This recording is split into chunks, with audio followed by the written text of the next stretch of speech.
Topper की मैं बात कर रहा हूं सीयूईटी के लिए, जिसके 95% से अबव आ सकते हैं बोर्ड्स में इस साल, या फिर अगर वो ड्रॉपर है उसके 95% से अबव आए हैं। लेकिन अगर आप एवरेज स्टूडेंट हो तो आप 90% की भीड़ में से आते हो और आपको पहले टॉप के 10% में आना पड़ेगा। मैं कर पाऊंगा या नहीं, तो आपका ये केमिस्ट्री ट्यूटर आपको बोलता है क्यों नहीं।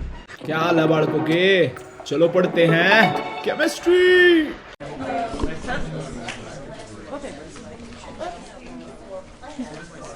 ओके देन क्लास स्टार्ट करते हैं। देखो, लास्ट वीडियो में हमने हमारे कोर्स का ओवरव्यू किया था कि 20 डेज में किस तरीके से हम केमिस्ट्री का syllabus according to CUET cover करने वाले हैं। अगर आपने वो वीडियो नहीं देखा है तो अभी ऊपर आई बटन में आ रहा होगा, सबसे पहले वो वीडियो देख के आओ, आफ्टर दैट आप ये वीडियो देखना। ठीक है भाई। तो आज अगर मैं बात करूं तो हम सबसे पहले अपनी कवर करने वाले हैं ऑर्गेनिक केमिस्ट्री। अगर आपको ऑर्गेनिक केमिस्ट्री स्टार्ट करनी है तो आपको जनरल रिएक्शन के बारे में समझना पड़ेगा, किस तरीके से हम लिखते हैं हमारी जनरल रिएक्शन। अगर आप बात कर रहे हो, एक तरफ सर रिएक्टेंट होता है और फिर हमको प्रोडक्ट मिल जाता है, इसको हम जनरल रिएक्शन कहते हैं, तो आपकी बात सही है, बट ये इंफॉर्मेशन बहुत अधूरी है, इससे हमारा काम नहीं बनेगा। हमको चीजें बार बार याद करनी पड़ेगी। मेरी बात को समझ रहे हो सभी के सभी? ठीक है, तो मैं आपको समझाता हूं थोड़ा सा कि किस तरीके से हमको जनरल रिएक्शन को समझना है। फर्स्ट हम सबसे पहले बात करते हैं सबस्ट्रेट की। अगर मैं इसकी बात करूं तो ऑर्गेनिक मॉलिक्यूल ही हमारा सबस्ट्रेट बन सकता है, इनऑर्गेनिक नहीं बन सकता, ये फिक्सेशन है।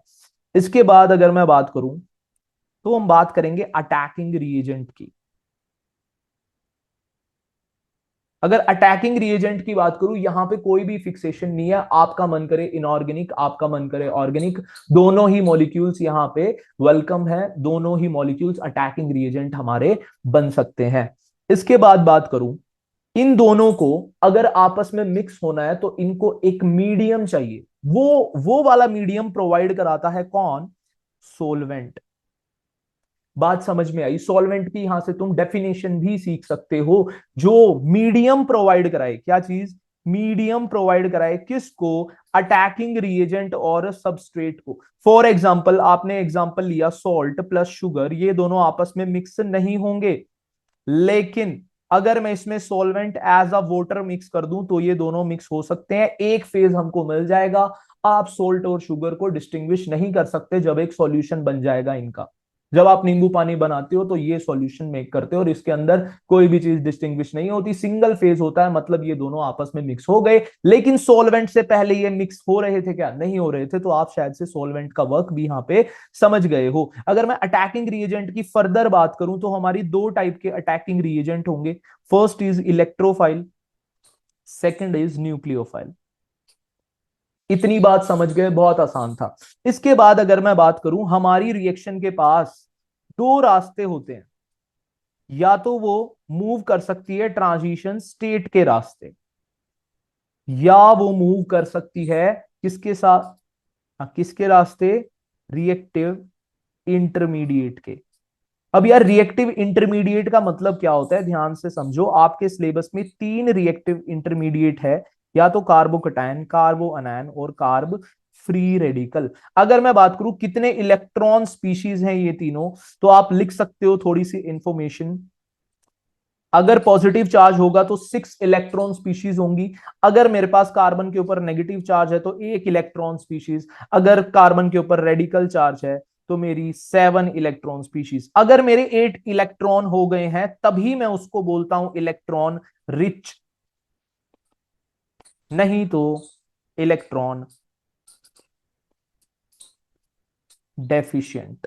ये भी इलेक्ट्रॉन डेफिशिएंट। आपने देखा कि इन तीनों में से सिर्फ इलेक्ट्रॉन रिच कौन है? सिर्फ कार्बन के ऊपर नेगेटिव चार्ज आएगा तो वो इलेक्ट्रॉन रिच है, वरना वो इलेक्ट्रॉन डेफिशिएंट स्पीशी होगी। अगर मैं बात करूं इसके बाद हमारी रिएक्शन किस तरीके से मूव करेगी, तो इसके बाद कुछ नहीं, दोनों ही रास्तों से हमको क्या मिलने वाला है? प्रोडक्ट मिलने वाला है। मेरी बात को समझ गए? अगर आप ये वाली चीज सीख गए हो, कौन इलेक्ट्रॉन डेफिशिएंट है, कौन इलेक्ट्रॉन रिच है, तो आप शायद से न्यूक्लियोफाइल और इलेक्ट्रोफाइल पे भी कमेंट कर पाओगे। इसके ऊपर पॉजिटिव चार्ज है इसलिए हम इसको क्या बोलेंगे? Electron deficient species. और इसके ऊपर न्यूक्लियोफाइल के ऊपर नेगेटिव चार्ज है इसलिए मैं इसको क्या बोलूंगा? Electron rich species.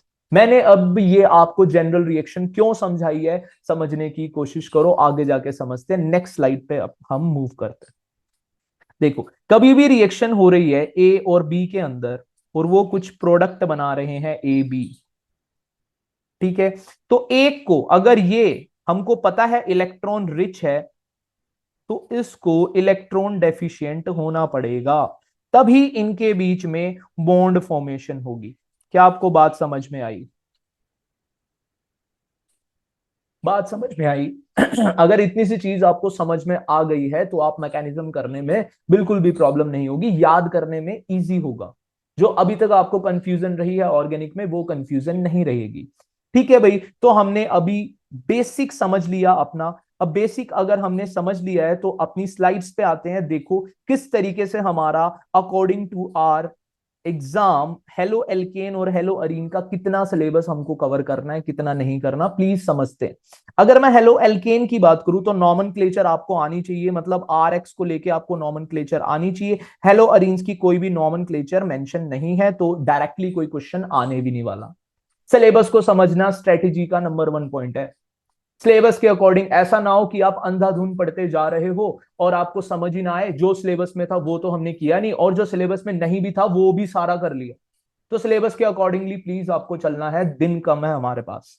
Halo alkane में नॉमेनक्लेचर हो जाएगा nature of C X bond. अगर मैं सी एक्स बॉन्ड की बात करूं, अगर मैं इस बॉन्ड को ब्रेक करता हूं तो हमारा कार्बन पे आएगा डेल्टा पॉजिटिव, इसके ऊपर डेल्टा नेगेटिव। क्यों?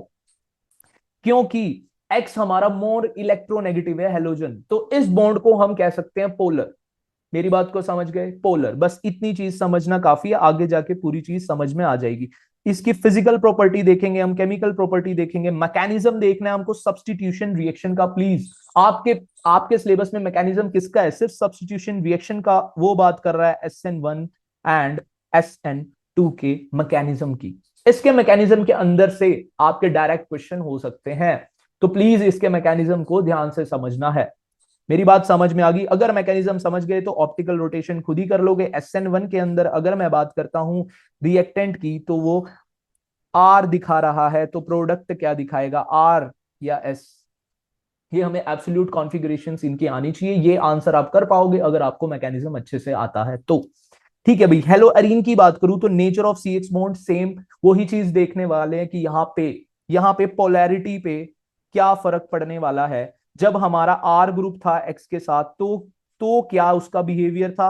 अगर एरोमेटिक ग्रुप आ गया है तो उसका क्या फर्क आएगा। यही है हेलो अरीन और यही है हेलो एल्केन। अगर सब्स्टिट्यूशन रिएक्शन की बात करूं, सिर्फ मोनो सब्स्टिट्यूटेड, ये आपके सिलेबस में मोनो सब्स्टिट्यूटेड हम अभी देख लेंगे इसी क्लास में। अगर लास्ट पार्ट करूं, ये मैक्सिमम ट्यूटर स्किप करा देते हैं, लेकिन आपको करना है। Uses and environmental effect of dichloromethane, trichloro और टेट्रा आइडोफॉर्म फ्रीऑन्स DDT, ये सभी आपको चीजें भी करनी पड़ेगी।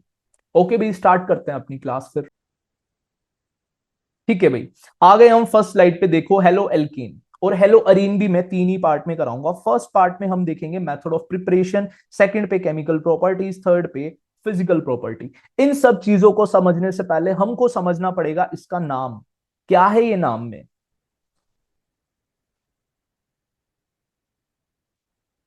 ठीक है भाई, इन सबसे पहले हमको चीज समझना पड़ेगा हेलो एल्केन का नाम। देखो, हेलो का मतलब यहां पे क्या आएगा, हेलोजन। Very simple. अब देखो आगे की ब्रेकेज बड़ी ध्यान से समझना। मैं एल्केन को ब्रेक ना करके ALK को ब्रेक कर रहा हूं, इसका मतलब होता है हमारे पास एल्काइल ग्रुप। कोई भी एल्काइल ग्रुप हो सकता है। एन आगे बात कर रहा है, सभी के सभी सिंगल बॉन्ड है, मतलब इसके अंदर अनसेचुरेशन नहीं है, सेचुरेटेड कंपाउंड है। मेरी बात को समझ आई? समझ आई बात मेरी? ठीक है भाई। अभी देखो मैं क्या लिख रहा हूं, मैं फॉर्मूला बनाना चाहता हूं। फॉर्मूला बनाना चाहता हूं किसका? एल्केन का। सर हमको तो याद है एल्केन का फॉर्मूला, तो जल्दी से बता दो क्या है फॉर्मूला। आप बोलोगे C अगर N है तो H होंगे 2N+2। क्या यही चीज थी? यही चीज आपको आती थी? Very good. अब मेरे को जल्दी से फॉर्मूला बता दो आप हेलो एल्केन का। सर ऐसे कैसे बता दें? अगर नहीं आता तो प्लीज ये रिएक्शन देखो। अगर मेरे को अगर मेरे पास R ग्रुप है, RH मान लो, तो हो क्या रहा है, इस हाइड्रोजन के प्लेस पे हम क्या निकाल रहे हैं, हाइड्रोजन को रिमूव करने वाले हैं, हेलोजन को ऐड करने वाले हैं, तो हमारे पास क्या हो जाएगा, आर एक्स बन जाएगा। क्या मेरी बात समझ में आई? तो इस चीज को यूज करके आप इस फॉर्मूले को बनाने की कोशिश करो। तो हमको क्या करना है, एक हाइड्रोजन रिमूव करना है। अगर मैं एक हाइड्रोजन रिमूव करूं तो मेरा formula C N as it is, क्योंकि कार्बन नंबर हमने चेंज नहीं करे, 2n एज इट इज, यहां +2 था, मैंने +1 लिख दिया और साथ में x लिख दिया। ये मेरा फॉर्मूला हो गया। प्लीज आपको समझना है ये फॉर्मूला किस तरीके से हमने बनाया, ये चीज समझनी पड़ेगी, नहीं तो क्वेश्चन नहीं आने वाला समझ में, याद नहीं करनी।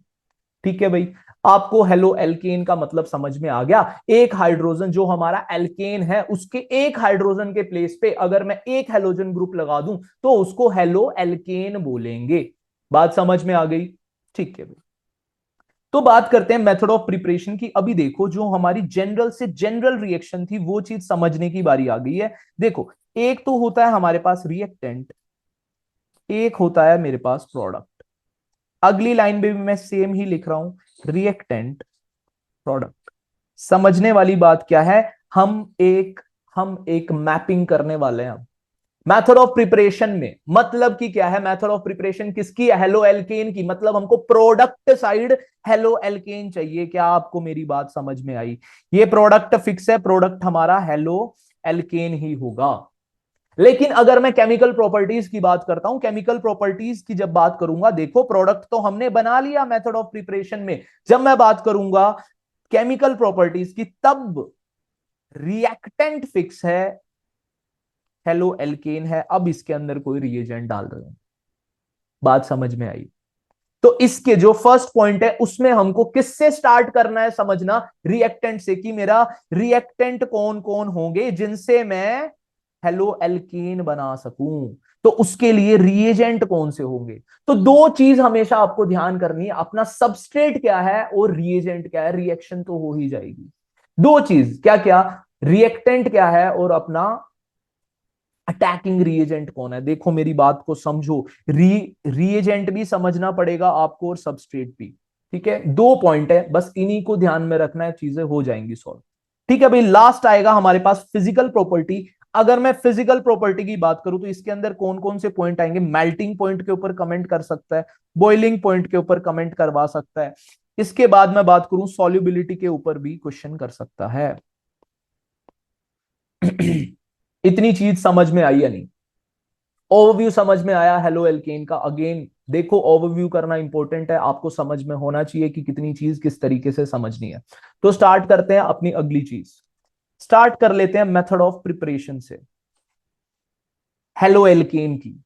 याद करो अभी मैंने क्या कहा था, जब जब मेथड ऑफ प्रिपरेशन की बारी होगी तो अगर हमको रिएक्टेंट पता है और रिएजेंट पता है तो हमारी बल्ले बल्ले हो जाएगी।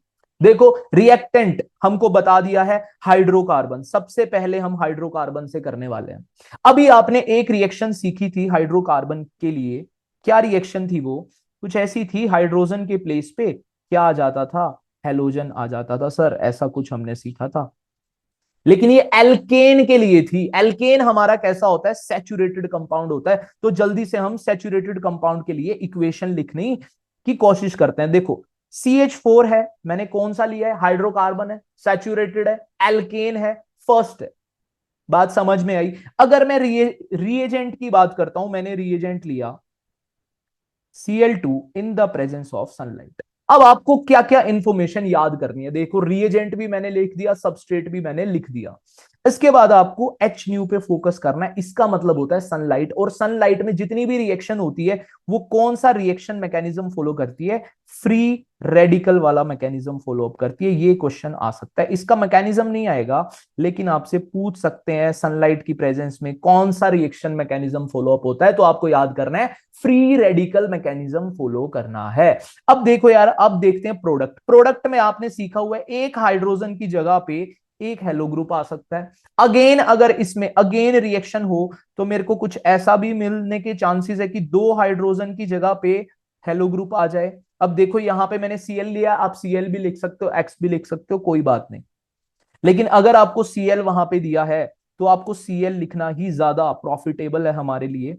Cl, Cl2 प्लस, ऐसा भी हो सकता है तीन हाइड्रोजन के प्लेस पे आ जाए ऐसा भी हो सकता है 4 के 4 हाइड्रोजन के प्लेस पे आ जाए। और ध्यान से देखोगे तो आपको दिखेगा कि हमने हेलो एल्केन का फॉर्मेशन कर दिया यहां से।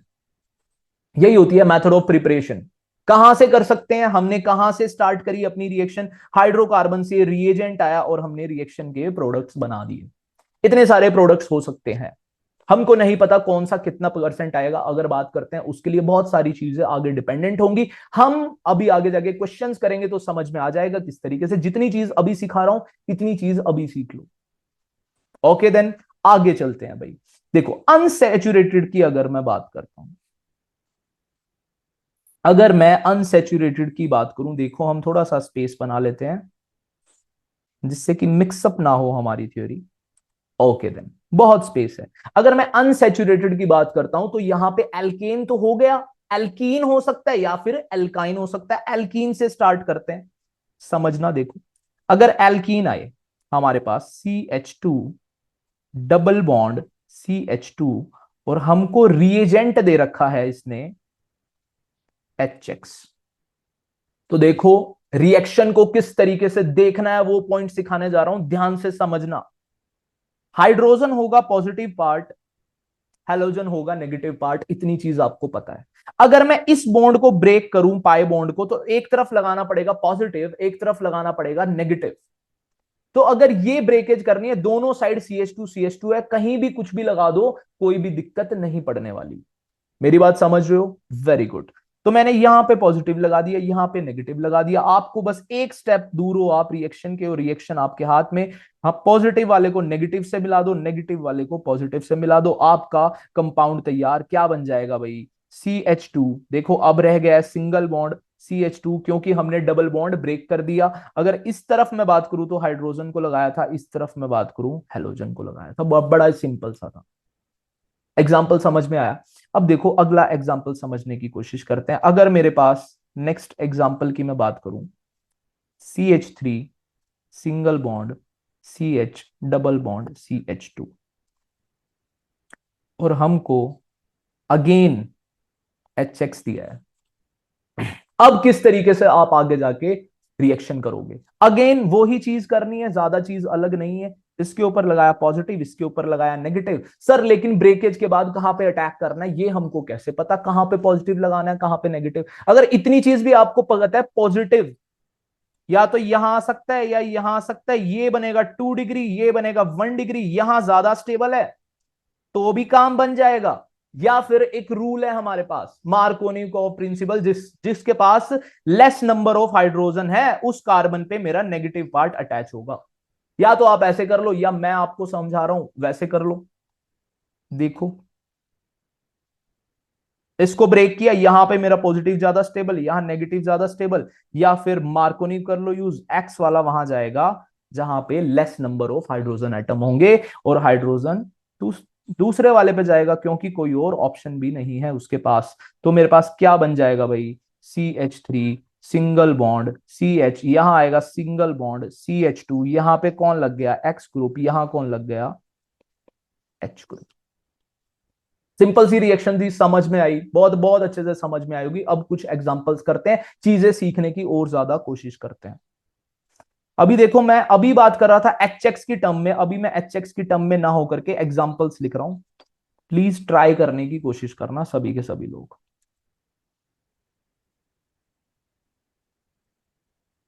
ठीक है, इतना ठीक है? ओके।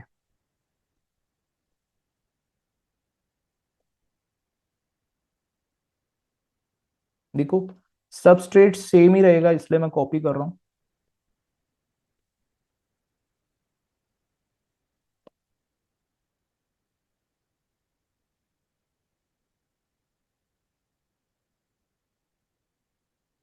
ठीक है, पहले में मैंने लिया है HBr। ठीक है, दूसरे पे मैंने लिया है HCl। जल्दी से क्वेश्चन करने स्टार्ट कर दो तुम सब, इतने में बाकी के क्वेश्चन लिख रहा हूं। तीसरे में मैंने लिया है HCl पर ऑक्साइड, और चौथे में मैंने लिया है HBr परोक्साइड। जल्दी से क्वेश्चन कर दो। ठीक है, आपने बहुत इजीली कर दिया होगा। पॉजिटिव यहां पे, नेगेटिव यहां पे, पॉजिटिव यहां पे, नेगेटिव यहां पे, इन चीजों को जोड़ दिया होगा। आंसर क्या हो गया होगा? CH3 single bond CH single bond CH2। यहाँ पे कौन लग गया होगा? हमारा Br। कहाँ पे लगाया अपना Br? कुछ यहाँ पे। देखो CH3 को मैं CH3 कुछ यहाँ पे लिख। ठीक है, फर्स्ट क्वेश्चन बिल्कुल आसान। ठीक है भाई, सेकंड वाला पार्ट भी बिल्कुल सिमिलर है, उसी तरीके से CH सिंगल बॉन्ड, यहां पे मैं CH3 लिख रहा हूं, यहां पे आ जाएगा मेरा Cl। अगर आपने फोर्थ वाले, थर्ड वाले का आंसर कुछ ये लिखा है, हाइड्रोजन को यहां पे लगाया है, Cl को यहां पे लगाया है, तो आपका आंसर गलत है। क्योंकि परोक्साइड, यहां पे क्या लिखा है? परोक्साइड सर हमने सुना था कि एंटी मार्कोनिव रूल होता है, एंटी मार्कोनिव रूल के अकॉर्डिंग अगर परोक्साइड की प्रेजेंस हो तो काम उल्टा होगा। नहीं, ये परोक्साइड सिर्फ तभी काम करेगा जब HBr हो। अगर HCl के साथ ये परोक्साइड लिखा आ रहा है तो आपको मार्कोनिव ही प्रिंसिपल लगाना है। ये आंसर गलत है। हमारा आंसर क्या हो जाएगा? सही।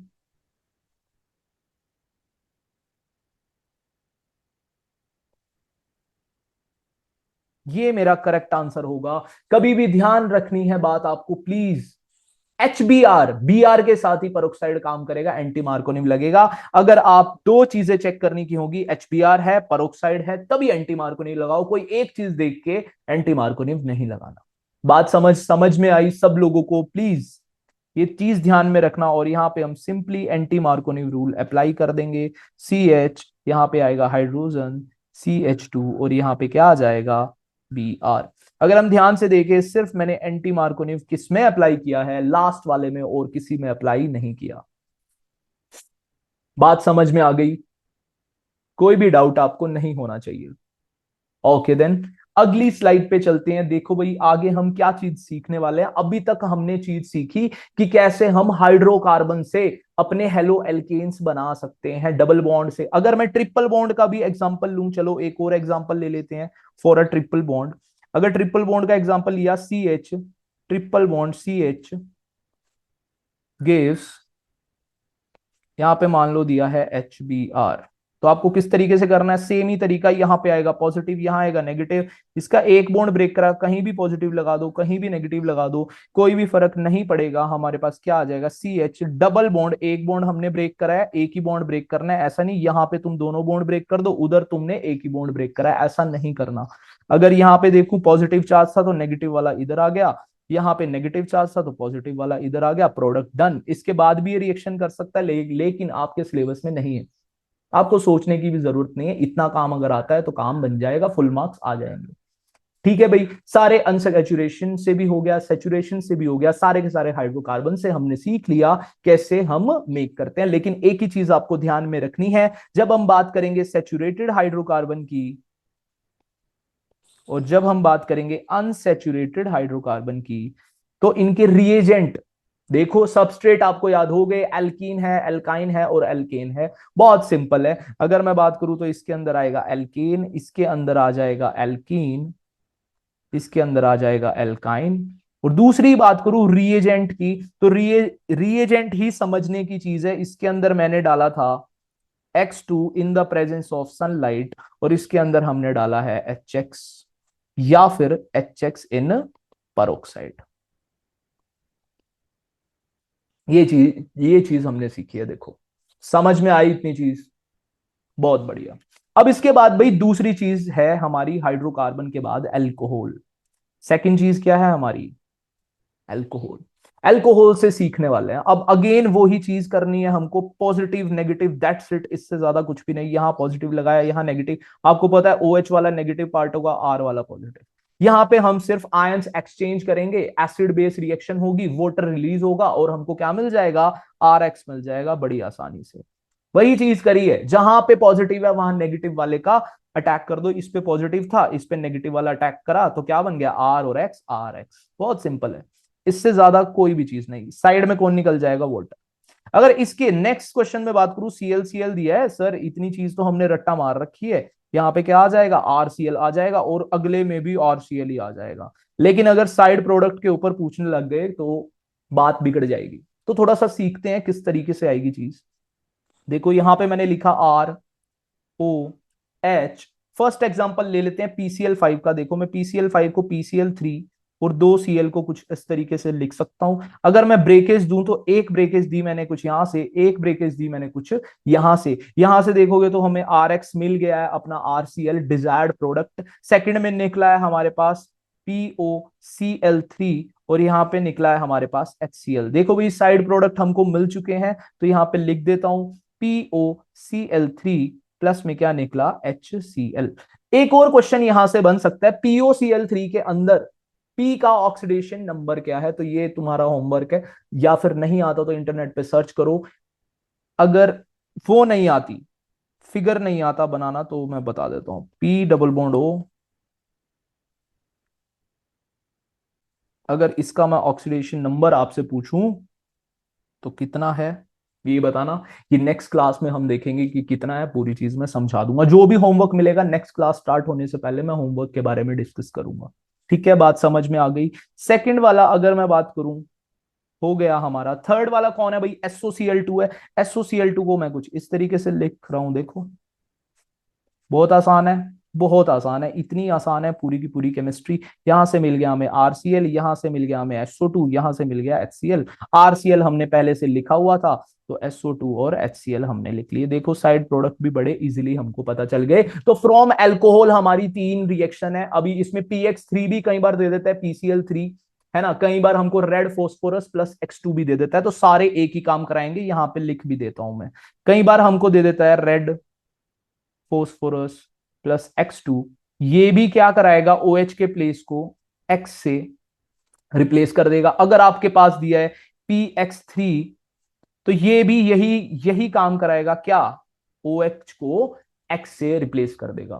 तो हमने टोटल 5 रिएजेंट करे, जिसमें सबस्ट्रेट फिक्स थे हमारे, कौन, फ्रॉम एल्कोहल। एल्कोहल से हम 3 रिएक्शन मैंने एक्सप्लेन करी, 2 रिएजेंट यहां पे बता दिए, काम सेम ही है, तो टोटल अपनी 5 होगी एल्कोहल से।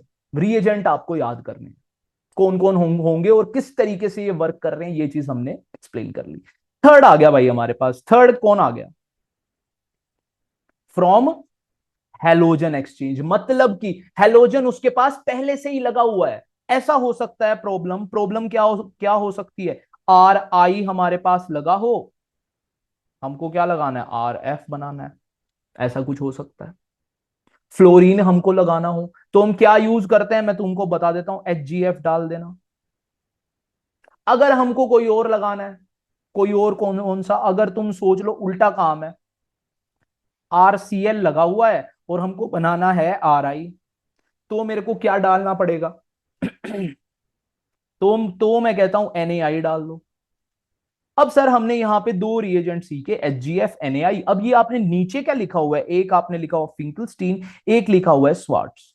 तो HGF फिंकलस्टीन से मिलता जुलता है, तो ऐसे मत समझना HGF रिएजेंट फिंकलस्टीन का है, नहीं। HGF किसका रिएजेंट है, स्वार्ट्स का। मेरी बात को समझे। और NaI किसका रिएजेंट है, फिंकलस्टीन का। अब ऊपर रिएक्शन लिखी है, मैं तो बस कॉपी पेस्ट मारने वाला हूं। देखो अगर हमको RX दिया है और हमको बोला है कि रिएजेंट है आपका NaI, कई बार NaI in the presence of acetone. Acetone यहाँ पे सॉल्वेंट है, सॉल्वेंट लिखा हुआ आ भी सकता है, नहीं भी आ सकता। तो डरना नहीं है कभी भी, सॉल्वेंट कोई रिएक्शन में कोई इतना ज्यादा पार्टिसिपेशन नहीं करता, जिनमें करता है वो हम आगे डिस्कस कर लेंगे। RX है और अब इसमें क्या बन जाएगा, RI, और अगले में भी अपना RX ही रहेगा, बस रिएजेंट बदला है। रिएजेंट क्या आ गया, HGF आ गया। HGF में फ्लोरीन नेगेटिव है, ये नेगेटिव को रिप्लेस करेगा। यहाँ पे X नेगेटिव था, यहाँ पे I नेगेटिव था, इन दोनों ने आपस में क्या करा था, रिप्लेसमेंट करा था। देखो तो यहाँ पे क्या मिल जाएगा, सेकंड वाले में हमको क्या मिल जाएगा, बता दो जल्दी से, RF मिल जाएगा। रिएक्शन समझ में आई कितनी करी हमने। देखो भाई ध्यान से समझो चीज को, हमने यहां पे बहुत सारी रिएक्शन डिस्कस कर दी है एक ही पेज में। फर्स्ट एल्कोहल से, इसके बाद हमने किया हेलोजन एक्सचेंज से। फ्रॉम एल्कोहल से करी हमने 5 रिएक्शन, यहां से हमने करी 2 रिएक्शन। यही आपके सिलेबस में, बड़ा आसान है, हो जाएगी चीज। चलो ठीक है भाई, इसके बाद हम स्टार्ट करते हैं हमारी केमिकल प्रॉपर्टीज, सारी की सारी हो गई भाई। मेथड ऑफ प्रिपरेशन बस इतना ही था। फर्स्ट हाइड्रोकार्बन, सेकंड कौन था, जल्दी से बोल दो, फ्रॉम एल्कोहल्स, और थर्ड कौन सा था, हेलोजन एक्सचेंज, बस खत्म। इसके बाद स्टार्ट करते हैं केमिकल प्रॉपर्टीज। अब यार देखो मैंने क्या कहा था, केमिकल प्रॉपर्टीज में रिएक्टेंट होने वाला है हम अपना हेलो एल्केन, क्योंकि हमने मेथड ऑफ प्रिपरेशन कर ली, प्रोडक्ट हम बना चुके हैं, अब उसको एज अ रिएक्टेंट उसके साथ फर्दर अगर रिएक्शन करनी है तो किस तरीके से चीजें चलेगी। देखो सभी में हेलो एल्केन है, हेलो एल्केन है, हेलो एल्केन है, हेलो एल्केन है। पहला पार्ट मैंने लिखा एलिमिनेशन रिएक्शन। अब देखो KOH यहां पे भी लिखा है, KOH यहां पे भी लिखा है, लेकिन फर्स्ट वाला KOH करा रहा है एलिमिनेशन और सेकंड वाला KOH करा रहा है सब्स्टिट्यूशन। ऐसा क्यों, ये देखो यार सारा खेल ताकत का है, कौन ताकतवर है। यहां पे देखो, यहां पे इसे एलिमिनेशन कराना है, Br को भी निकालना है और यहां से हाइड्रोजन को भी निकालना है, डबल बॉन्ड बीच में लगाना है। इसको क्या कराना है, इसको सिर्फ सब्स्टिट्यूशन कराना है, मतलब कि X की जगह पे अपने नेगेटिव पार्ट को भेजना है। तो ताकतवर ज्यादा कौन है, ये है यार, इसको Br को भी निकालना पड़ेगा, हाइड्रोजन को भी निकालना पड़ेगा और डबल बॉन्ड लगाना पड़ेगा, और खुद इसके साथ कोई रिएक्शन भी नहीं करनी। बात समझ रहे हो। तो ताकतवर अगर हमारा अटैकिंग रिएजेंट है तो वो एलिमिनेशन करा देगा, अगर वो वीक है तो वो सब्स्टिट्यूशन तक ही जाएगा। मेरी बात को समझे। अगर तो हमको पहचानना कैसे है सर, कौन कौन कौन ज्यादा ताकतवर है कौन नहीं। अगर आपके साथ लिखा है कॉन्सेंट्रेटेड या आपके पास लिखा है एल्कोहलिक, तो आपको समझना है वो भाई ताकतवर आदमी है, वो एलिमिनेशन कराएगा। और अगर ये ना लिख लिख करके आपको लिखा है एक्वस, तो वीक है बेचारा, तो वो सब्स्टिट्यूशन तक में ही गुजारा कर लेगा, इसके बाद की बात नहीं करेगा। देखो अब चीज देखते हैं एलिमिनेशन रिएक्शन यार कैसे कराई इसमें। देखो समझने की बात है, समझते हैं। देखो इसको मैं लिख रहा हूं कुछ इस तरीके से, H, अगले को CH2, अगले को Br। बहुत सिंपल है, यहां से निकल गया Br, यहां से निकल गया H, और बीच में आ जाएगा पाई बॉन्ड। देखो किस तरीके से लगाना है, सब कुछ visible, okay. CH2 double bond CH2, बहुत सिंपल, समझ में आया, बहुत आसान रिएक्शन थी। अगली रिएक्शन समझो यार, Mg इन ड्राई एथर। ये देखो हमको कौन सी रिएक्शन दी है, ग्रिग्नार्ड रिएजेंट दिया है। तो ध्यान से समझते हैं थोड़ा सा रफ स्लाइड पे ग्रिग्नार्ड रिएजेंट के बारे में। कहीं भी आपको लिखा है RMgX, तो किस तरीके से इसको ट्रीट करना है समझ लो। मेरी बात बहुत ज्यादा इंपॉर्टेंट रिएक्शन है, हर एक ऑर्गेनिक के चैप्टर में आएगी। या तो आप इसको ऐसे समझ लो या इसका मतलब समझ लो R नेगेटिव, बात एक ही है। अब हमारे क्वेश्चन में देखते हैं यार हमको क्या दिया है। CH3CH2Br, मैं यूं का यूं कॉपी करता हूं, देखो CH3CH2Br, और इसके बाद दिया है Mg ड्राई ईथर। या तो इस पूरी रिएक्शन को पूरी रिएक्शन समझ लो। देखो यहां पे क्या है, यहां पे है R, यहां है Mg, यहां है X। ड्राई ईथर क्या, सॉल्वेंट, सॉल्वेंट को क्या करेंगे हम, इग्नोर। क्या दिया है, RMgX ही दिया है और कुछ नहीं दिया। या तो इसको RMgX में अपना दिमाग खराब कर लो, या तो इस चीज को समझ लो R पे नेगेटिव। तो R ग्रुप कौन सा है, मेरा ये ग्रुप है। मैं इसको ऐसा नहीं समझूंगा, मैं इसको कैसा समझूंगा, मैं हूं बुद्धिमान इंसान, CH2 नेगेटिव। अब इस चीज को मैं ऐसे भी लिख सकता हूं, देखो मैंने 3 को रब किया, यहां पे लिखा 2, यहां लिखा H। लिख सकता हूं, बिल्कुल लिख सकता हूं। देखो इस नेगेटिव चार्ज को मैंने आगे रेजोनेंस किया और इस हाइड्रोजन को निकाल लिया, तो मैं क्या इसका अगले वाला प्रोडक्ट लिख सकता हूं, बिल्कुल लिख सकता हूं। क्या आएगा, CH2 डबल बॉन्ड CH। देखो कितना आसान था। तो अगले का भी प्रोडक्ट हमको मिल गया। देखो बस एक ही चीज थी ध्यान में रखने की, इतना कोई ज्यादा टफ नहीं, RMgX को R नेगेटिव मान लो, काम बन जाएगा। तो देखो अपनी रिएक्शन का हमें प्रोडक्ट मिल गया, क्या आ गया भाई, जो ऊपर वाले का आया था सर वही आंसर आ गया, पर मैकेनिज्म दोनों के अलग है। प्लीज अपने मन में ख्याल रखना किस तरीके से, नहीं नहीं तो बाद में कंफ्यूजन होगी। यहां दिखा मेरे को तो मैंने अप्लाई कर दिया, ये मेरा R है, ये मेरा Mg है, ये मेरा X है। RMgX का मतलब R नेगेटिव, आगे का रास्ता आपको खुद ही दिख जाएगा। ऑप्शंस आएंगे 4, अभी देखेंगे क्वेश्चन प्रैक्टिस करते हुए। हाँ की, हाँ की किस तरीके से अटैक करना है आपको क्वेश्चन के ऊपर, कि इन सेकंड्स आपका आंसर है, सेकंड्स। बात समझ में आई। चलो ठीक है भाई, अगली रिएक्शन पे आते हैं, Wurtz reaction. Wurtz reaction R X है सर, हमने ये बहुत बार पढ़ी है। तो कुछ आ जाता है, मिरर इमेज आ जाती है आर की, जो आर ग्रुप है एक और आर ग्रुप आ जाता है और साथ में निकल जाते हैं हमारे 2NaX। Very good. लेकिन अगले पेज पे मैं इसका मैकेनिज्म भी आपको समझाने वाला हूं। आता है तो बहुत अच्छी बात है, नहीं आता तो एक बार सुन लो, रिवाइज हो जाएगा। ठीक है भाई, न्यूक्लियोफिलिक सब्स्टिट्यूशन रिएक्शन हम समझ चुके हैं। कुछ नहीं होने वाला, इस OH का इस X के साथ क्या करना है, नेगेटिव नेगेटिव चार्ज रिप्लेस करने, ये उसकी जगह पे वो S की जगह पे। सिंपल सी बात है, क्या आ जाएगा आंसर, ROH प्लस अगर मैं बात भी करूं तो KX। सारी की सारी रिएक्शन समझ में आई किस तरीके से चली है। ओके देन, अगली स्लाइड पे चलते हैं, मैकेनिज्म देखते हैं किसका, वुड्स रिएक्शन का। अब वुड्स रिएक्शन में ध्यान से आप बात करोगे, आपको दिया था, क्या क्या चीजें दी थी देख लेते हैं। RX हमारा सबस्ट्रेट था, RX हमारा क्या था, सबस्ट्रेट था। इसमें अटैक करने के लिए कौन आ रहा था, सिर्फ सोडियम मेटल, और कुछ नहीं दिया हमें। इन ड्राई इथर वगैरह भी होता आगे, कोई बात। सॉल्वेंट है, इग्नोर करेंगे हम, कोई प्रॉब्लम नहीं आएगी। ठीक है। अब देखो यार, सोडियम को थोड़ा सा स्टडी करते हैं। सोडियम का एटॉमिक नंबर होता है 11। 11 को मैं लिख सकता हूं 10+1। 10+1 क्यों लिखा, क्योंकि ये 10 इलेक्ट्रॉन है स्टेबल, एक इलेक्ट्रॉन है इसका क्या, अनस्टेबल। तो अनस्टेबल इलेक्ट्रॉन्स ही हमारे बॉन्डिंग करते हैं। अगर इसको बॉन्ड बनाना है तो एक इलेक्ट्रॉन इसको चाहिए बाहर से, अगर एक इलेक्ट्रॉन इसको बाहर से मिल जाएगा तो ये बॉन्ड फॉर्मेशन कर सकता है। अगर ये बॉन्ड फॉर्मेशन कर पाया तो ये क्या हो सकता है, स्टेबल हो सकता है। अभी ये अनस्टेबल है। समझ में आई चीज। तो ठीक है यार, इसको एक इलेक्ट्रॉन चाहिए। तो ये देखो RX के पास, अब देखते हैं रिएक्शन, समझ गए आप पॉइंट क्या है रिएक्शन का। RX, Na इसके पास गया अपना एक इलेक्ट्रॉन लेके, तो ये X को कहता है तू भी अपना एक इलेक्ट्रॉन लेके आना, तो ये इससे अपना एक इलेक्ट्रॉन ले लेता है और बदले में इसके पास क्या बच जाएगा, एक इलेक्ट्रॉन। देखो R के ऊपर आ गया डॉट, X के ऊपर आ गया डॉट, Na के ऊपर था ही डॉट। NaX की तो रिएक्शन हो गई, इसने क्या बना दिया फर्दर। अब इस R का क्या, अगर मैं बात करूं, एक गिलास पानी में भी वाटर के बहुत सारे लाखों करोड़ों मॉलिक्यूल्स होते हैं। लाखों करोड़ों तो बहुत कह रहा हूं, करोड़ करोड़ करोड़ बोल दूंगा तो भी कम है।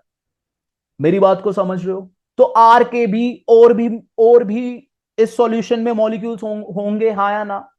तो आर के भी इसमें बहुत सारे मॉलिक्यूल्स होंगे। तो दूसरा आर का मॉलिक्यूल्स इसके पास आएगा और कहेगा आजा हम दोनों ही बॉन्ड कर लेते हैं, बॉन्डिंग बना लेते हैं, तेरे पास तो कोई नहीं रहा पर मैं तेरा सहारा बनूंगा। तो इसलिए हमको प्लस में क्या मिल जाता है। अब शायद आप समझ गए। अब आपको हेल्पफुल है आगे जाके, जब हम पढ़ेंगे, हम फिटिक रिएक्शन पढ़ेंगे और वुड्स और फिटिक को फिर मिक्स करेंगे, तब आपको समझ में आ जाएगी, चीजें याद करनी आसान होगी हमारे लिए। देखो यार, इसके बाद में सम एग्जांपल्स लेके आया हूं NSR के, जल्दी से मेरे को बता दो इनके प्रोडक्ट क्या होंगे। सर आपने एक चीज हमको सिखाई है, पॉजिटिव नेगेटिव, और इसके अंदर आ जाएगा, चलो मैं लिख ही देता हूं। देखो यहाँ पे नेगेटिव पार्ट कैसा है, OH नेगेटिव। अब मैं नेगेटिव पार्ट को ही क्यों इतना फोकस कर रहा हूं, क्योंकि ऊपर लिखा है NSR। NSR का मतलब क्या होता है, न्यूक्लियोफिलिक सब्स्टिट्यूशन रिएक्शन। तो न्यूक्लियोफाइल को अटैक कराना है, ये हमको पहले ही स्टेटमेंट में बोला है। तो न्यूक्लियोफाइल पे ही मैं फोकस करता हूं। वाटर के अंदर भी OH वाला ही नेगेटिव पार्ट होगा, इसके अंदर OR वाला होगा। ठीक है। इसके बाद मैं बात करूं, अगर LiAlH4, लिथियम एल्यूमिनियम हाइड्राइड, इसके अंदर नेगेटिव पार्ट होता है हाइड्राइड अपना। H के ऊपर नेगेटिव आता है तो उसको हाइड्राइड बोलते हैं, H के ऊपर पॉजिटिव आता है तो उसको प्रोटॉन बोलते हैं, अगर H के ऊपर कोई चार्ज नहीं है तो उसको हाइड्रोजन बोलते हैं।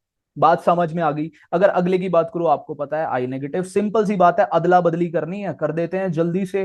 R क्या आ जाएगा, X की जगह पे OH, R क्या आ जाएगा X की जगह पे अगेन OH, R क्या आ जाएगा X की जगह पे OR, R क्या आ जाएगा X की जगह पे हाइड्रोजन, R क्या आ जाएगा X की जगह पे। सिंपल, समझ में आई चीज, बहुत ही आसान। अगर देखो यार, ये तो हम नॉर्मल नॉर्मल न्यूक्लियोफिलिक कर रहे हैं, क्या सर इतना सा ही दिमाग लगाना है हमेशा, नहीं यार, इतना सा तो नहीं लगाना, इतनी अच्छी किस्मत नहीं है तुम्हारी। टाइप्स भी हैं फर्दर इसके, फर्स्ट आएगा SN1, सेकंड आएगा SN2, लेकिन हम सीखेंगे बड़े ही अच्छे तरीके से, समझना है चीज को, ठीक है। अब देखो यार, इस चीज को समझने के लिए कौन होती है SN1, कौन होती है SN2, इसके बहुत सारे पॉइंट्स होते हैं, कितने स्टेप होते हैं, इंटरमीडिएट बनता है, कौन स्लो होता है, कौन फास्ट होता है, रिएक्टिविटी ऑर्डर क्या है, बहुत सारे क्वेश्चंस है। तो इस सभी क्वेश्चन को एक साथ एक एग्जांपल लेके आया हूं ढूंढ के, जल्दी से देखो, क्या पता आपने पहले देखा भी हो। ध्यान से देखो, illustration by the talented Canadian political cartoonist Grammy मैके। देखो यार, इस कार्टूनिस्ट ने बड़ी मस्त चीज बनाई है हमारे SN1 और SN2 वालों के लिए, तो बहुत ही खतरनाक चीज। देखो यार, ये कैट थी वीक, ये ये कैट है स्ट्रॉन्ग। वीक और स्ट्रॉन्ग का पॉइंट समझे या नहीं? ऊपर वाली कैट मैंने बोला है ये वीक है, नीचे वाली कैट है स्ट्रॉन्ग। अगर ऊपर वाली कैट वीक है और इसका मन कर रहा है यहां पे सोने का, तो ये इंतजार करेगी कि सामने वाला जब ठीक है उसको अपनी नींद पूरी करने दो, तो ये क्या करेगी, वेट करेगी, और जब वो जगह खाली हो जाएगी उसके बाद ही यहां पे जाके वो सो पाएगी। लेकिन सेकंड वाला एग्जांपल अगर मैं लूं, तो उसमें हमारी कैट कौन सी है, जो है स्ट्रॉन्ग।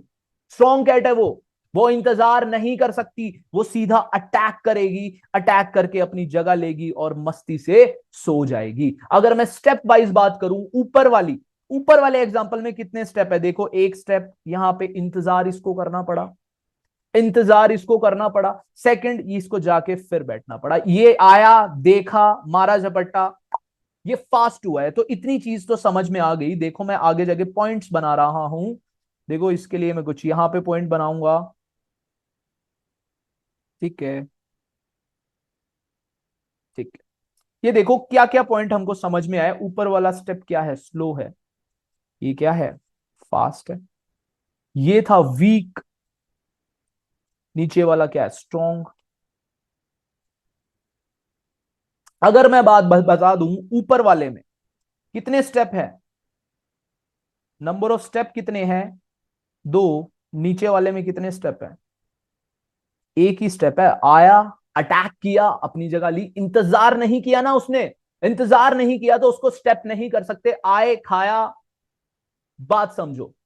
स्टेप एक ही है, ऊपर वाले में दो स्टेप है। अगर मैं बात करूं ऊपर वाला किसका एग्जाम्पल है, हमको क्या समझाता है, तो SN1 समझाता है। अगर नीचे वाले की बात करूं तो ये हमको SN2 के बारे में समझा रहा है। अब चीजें देखो किस तरीके से और ज्यादा इलेबोरेट करते हैं अपनी केमिस्ट्री में, हमको किस तरीके से इस एग्जाम्पल को यूज करना है। तो आ जाते हैं भाई SN1 के एग्जाम्पल पे, मेरी बात को समझ रहे हो, SN1 के एग्जाम्पल पे आ जाते हैं। सबसे पहले देखो, कोई भी रिएक्शन हमको करनी है, एक ही पॉइंट रहेगा मेरा, बार बार मैं एक ही चीज आपको बोलूंगा, क्या, सबस्ट्रेट क्या है मेरा और रिएजेंट क्या है।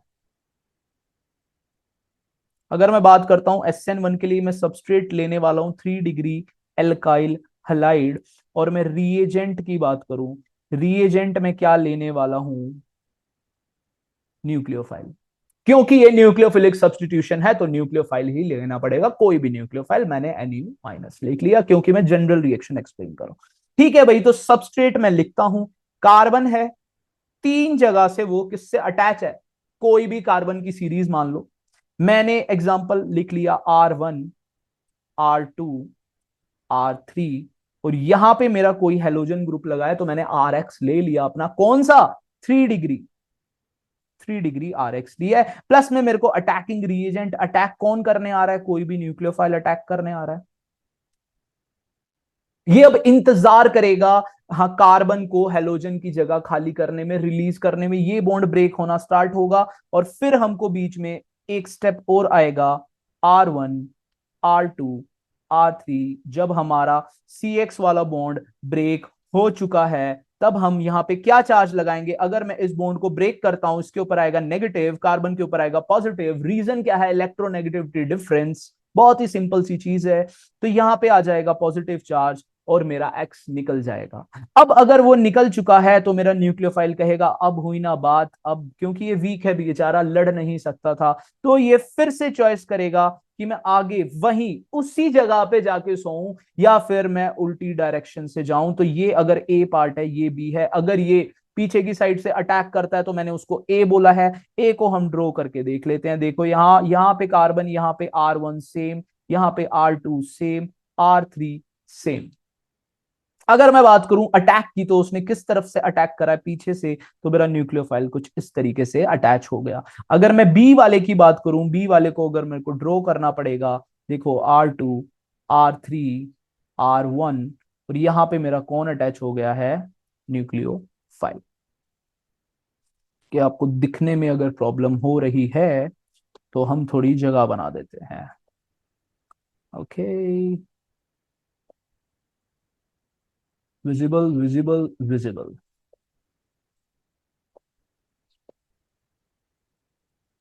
ठीक है ठीक है ठीक है, थोड़ा सा टाइम, अब ठीक है, वेरी गुड।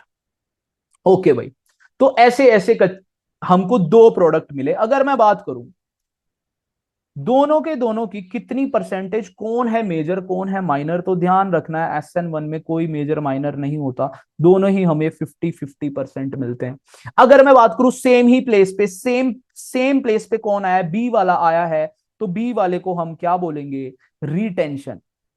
उसने वहीं पे आके टेंशन दी तो रीटेंशन। अगर ए वाले को बोलेंगे वो टोटली अपोजिट डायरेक्शन में गया है, तो उसको बोलेंगे इनवर्जन। अब आप पूरा का पूरा SN1 समझ चुके हो।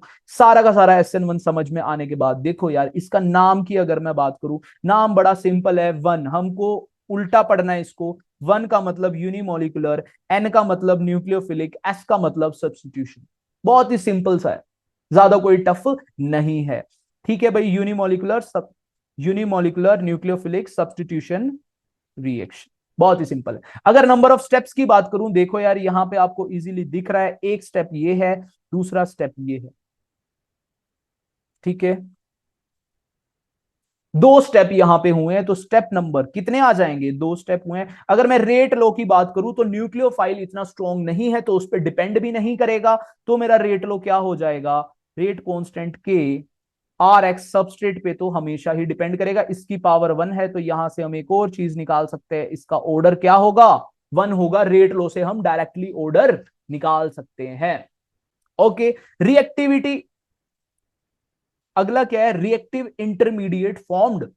क्या इसमें कोई रिएक्टिव इंटरमीडिएट बना है, हमने कहा था कार्बन के ऊपर पॉजिटिव आ जाए वो भी रिएक्टिव इंटरमीडिएट होता है, नेगेटिव वाला भी और डॉट वाला भी। क्या यहाँ पे कोई बना है, हाँ यहाँ पे बना है, तो हम लिखेंगे यस, यहाँ पे हमें रिएक्टिव इंटरमीडिएट मिलता है। कौन सा मिलता है, कार्बोकेटायन मिलता है। इतनी चीज आपको याद होनी चाहिए, यहां से क्वेश्चन आ सकता है। रिएक्टिविटी ऑर्डर की बात करूं, तो 3 डिग्री सबसे ज्यादा होगा, 2 डिग्री, देन 1 डिग्री। और इसका रीजन की बात करूं, कार्बोकेटायन की स्टेबिलिटी के अकॉर्डिंग हमने सेट किए हैं ये, क्योंकि उसको, क्योंकि वो इलेक्ट्रॉन डेफिशिएंट है। इलेक्ट्रॉन डेफिशिएंट होगा तो R1, R2, R3 उसको इलेक्ट्रॉन डेंसिटी प्रोवाइड करा सकते हैं, इंडक्टिव इफेक्ट से भी और हाइपर कॉन्जुगेशन से भी। इसलिए R1, R2, R3। अगर ये कार्बन के ऊपर पॉजिटिव नहीं होता, अगर ये इलेक्ट्रॉन डेफिशिएंट नहीं होता, तो ये 3 डिग्री स्टेबल भी नहीं होता। अगर मैं न्यूक्लियोफिलिक नेचर की बात करूं, न्यूक्लियोफाइल का नेचर हमसे पूछे, तो आपको पता है यहाँ पे वीक है न्यूक्लियोफाइल हमारा, तो वीक रहेगा। नेचर ऑफ सॉल्वेंट की बात करें, तो हमारे पोलर सॉल्वेंट के अंदर ये रिएक्शन होती है। सॉल्वेंट का थोड़ा सा इंफॉर्मेशन हमको चाहिए, उतना ही काफी है। क्यों चाहिए ये, वो रीजन आपके पेपर में नहीं पूछने वाला कोई। रिटेंशन और इन्वर्जन क्या हुआ इन दोनों में से, अगर मैं बात करूं तो दोनों हुए हैं बोथ। अगर दोनों हो जाते हैं और दोनों 50-50% का हमको रेशो दिखाते हैं, तो इस चीज को हम एक नाम पढ़ते हैं केमिस्ट्री की भाषा में, जिसको बोलते हैं रैसमिक मिक्सचर। और बहुत जगह आपको लिखा आएगा, और डाल के आप लिख सकते हो रैसमाइजेशन। तो ये दोनों चीज ही एक है। SN1 के अंदर हमको क्या मिलता है, रैसमिक मिक्सचर मिलता है। बात समझ में आ गई।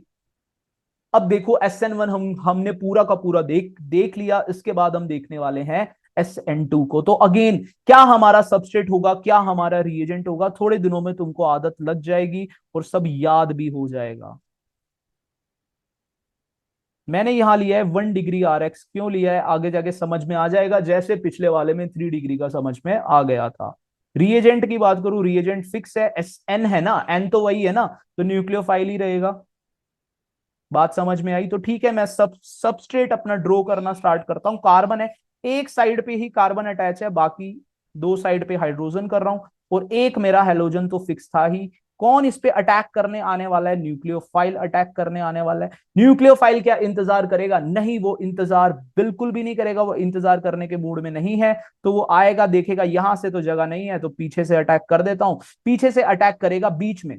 देखो यार, ये अटैक करना स्टार्ट करेगा और ये मेरा एक्स निकलना स्टार्ट करेगा, ये फॉर्म होना स्टार्ट करेगा, तो ये ब्रेक होना स्टार्ट करेगा। तो उस इस सिचुएशन को अगर हम जूम इन करते हैं, टाइम को बहुत स्लो करते हैं, वैसे ये प्रोसेस बहुत ज्यादा फास्ट है, इसको हम एक स्टेप भी नहीं बोल सकते, तो मैं स्टेप नहीं ड्रॉ कर रहा, बस आपको बीच की सिचुएशन जूम इन करके दिखा रहा हूं। कई बार क्वेश्चन आ जाता है। तो देखो, अगर हम इसको इन प्रोसेस देखते हैं तो किस तरीके से दिखेगा। देखो, इस हाइड्रोजन पे कोई भी फर्क नहीं आया, इस CH3 पे कोई फर्क नहीं आया, इस हाइड्रोजन पे भी कोई फर्क नहीं आया। यहाँ पे ब्रेक होता हुआ आपको दिखेगा हेलोजन ग्रुप, और यहाँ पे फॉर्म होता हुआ आपको दिखेगा न्यूक्लियोफाइल। अगर बात करूं तो ये क्या हो रहा है? फॉर्म। और ये क्या हो रहा है? तो इस चीज को हम क्या कहते हैं? याद याद करो, हमने कोई चीज पकड़ी थी अभी जिसमें कह रहे थे सॉल्वेंट के बाद उसके पास दो रास्ते हैं जाने के, या तो वो जाएगी ट्रांजिशन स्टेट से या वो जाएगी रिएक्टिव इंटरमीडिएट से। रिएक्टिव इंटरमीडिएट का SN1 था। ये हमारा किसका एग्जांपल है? ट्रांजिशन स्टेट का। क्या आपको बात समझ में आई? यहां पे ट्रांजिशन स्टेट इज फॉर्म्ड। ये वाला पॉइंट देखोगे फोर्थ नंबर, तो यस, यहां पे ट्रांजिशन स्टेट बनती है। कौन सी बनती है? ऊपर पूरा का पूरा स्ट्रक्चर बना हुआ। चीजें समझ में आ रही है? Very good. आगे चलते हैं भाई। अब हमको प्रोडक्ट मिल जाएगा फाइनल, और फाइनल प्रोडक्ट हमारा कुछ किस तरीके से दिख रहा होगा? कार्बन, हाइड्रोजन, यहां CH3 as it is, H as it is, यहां पे कौन लग गया है? न्यूक्लियोफाइल। अगर मैं देखूंगा तो ये अपोजिट साइड लगा है, तो इसको मैं क्या बोल सकता हूं? इनवर्जन। और यहाँ पे 100% इनवर्जन हमको मिलता है।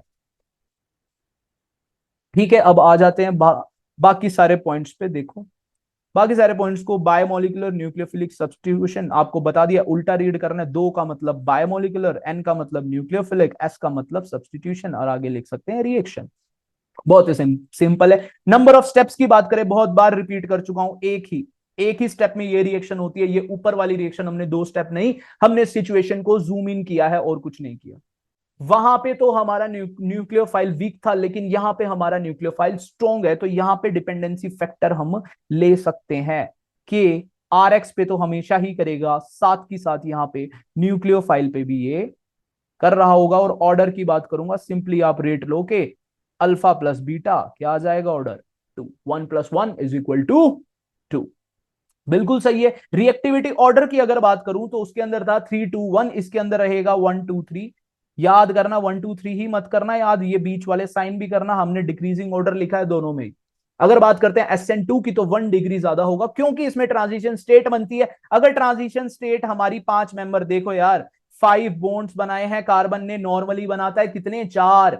एक बॉन्ड बना लिया इसने एक्स्ट्रा, तो यहां पे भी इन हाइड्रोजन की जगह भी CH3 होते, तो हमारा न्यूक्लियोफाइल इस भीड़ में आता ही नहीं। अगर आप बाइक से हो और दो रास्ते हैं, एक है खुला, एक है थोड़ा कंजस्टेड, तो आप कहां से जाओगे? खुले वाले रोड से जाओगे। तो सिंपल सा लॉजिक है, न्यूक्लियोफाइल वहीं पे अच्छे से अटैक करने आता है जहां पे खूल खाल हो गई हो। अब ऊपर वाले में भी न्यूक्लियोफाइल ने ये वाला कंडीशन तो किया था, अब इसने क्या किया था?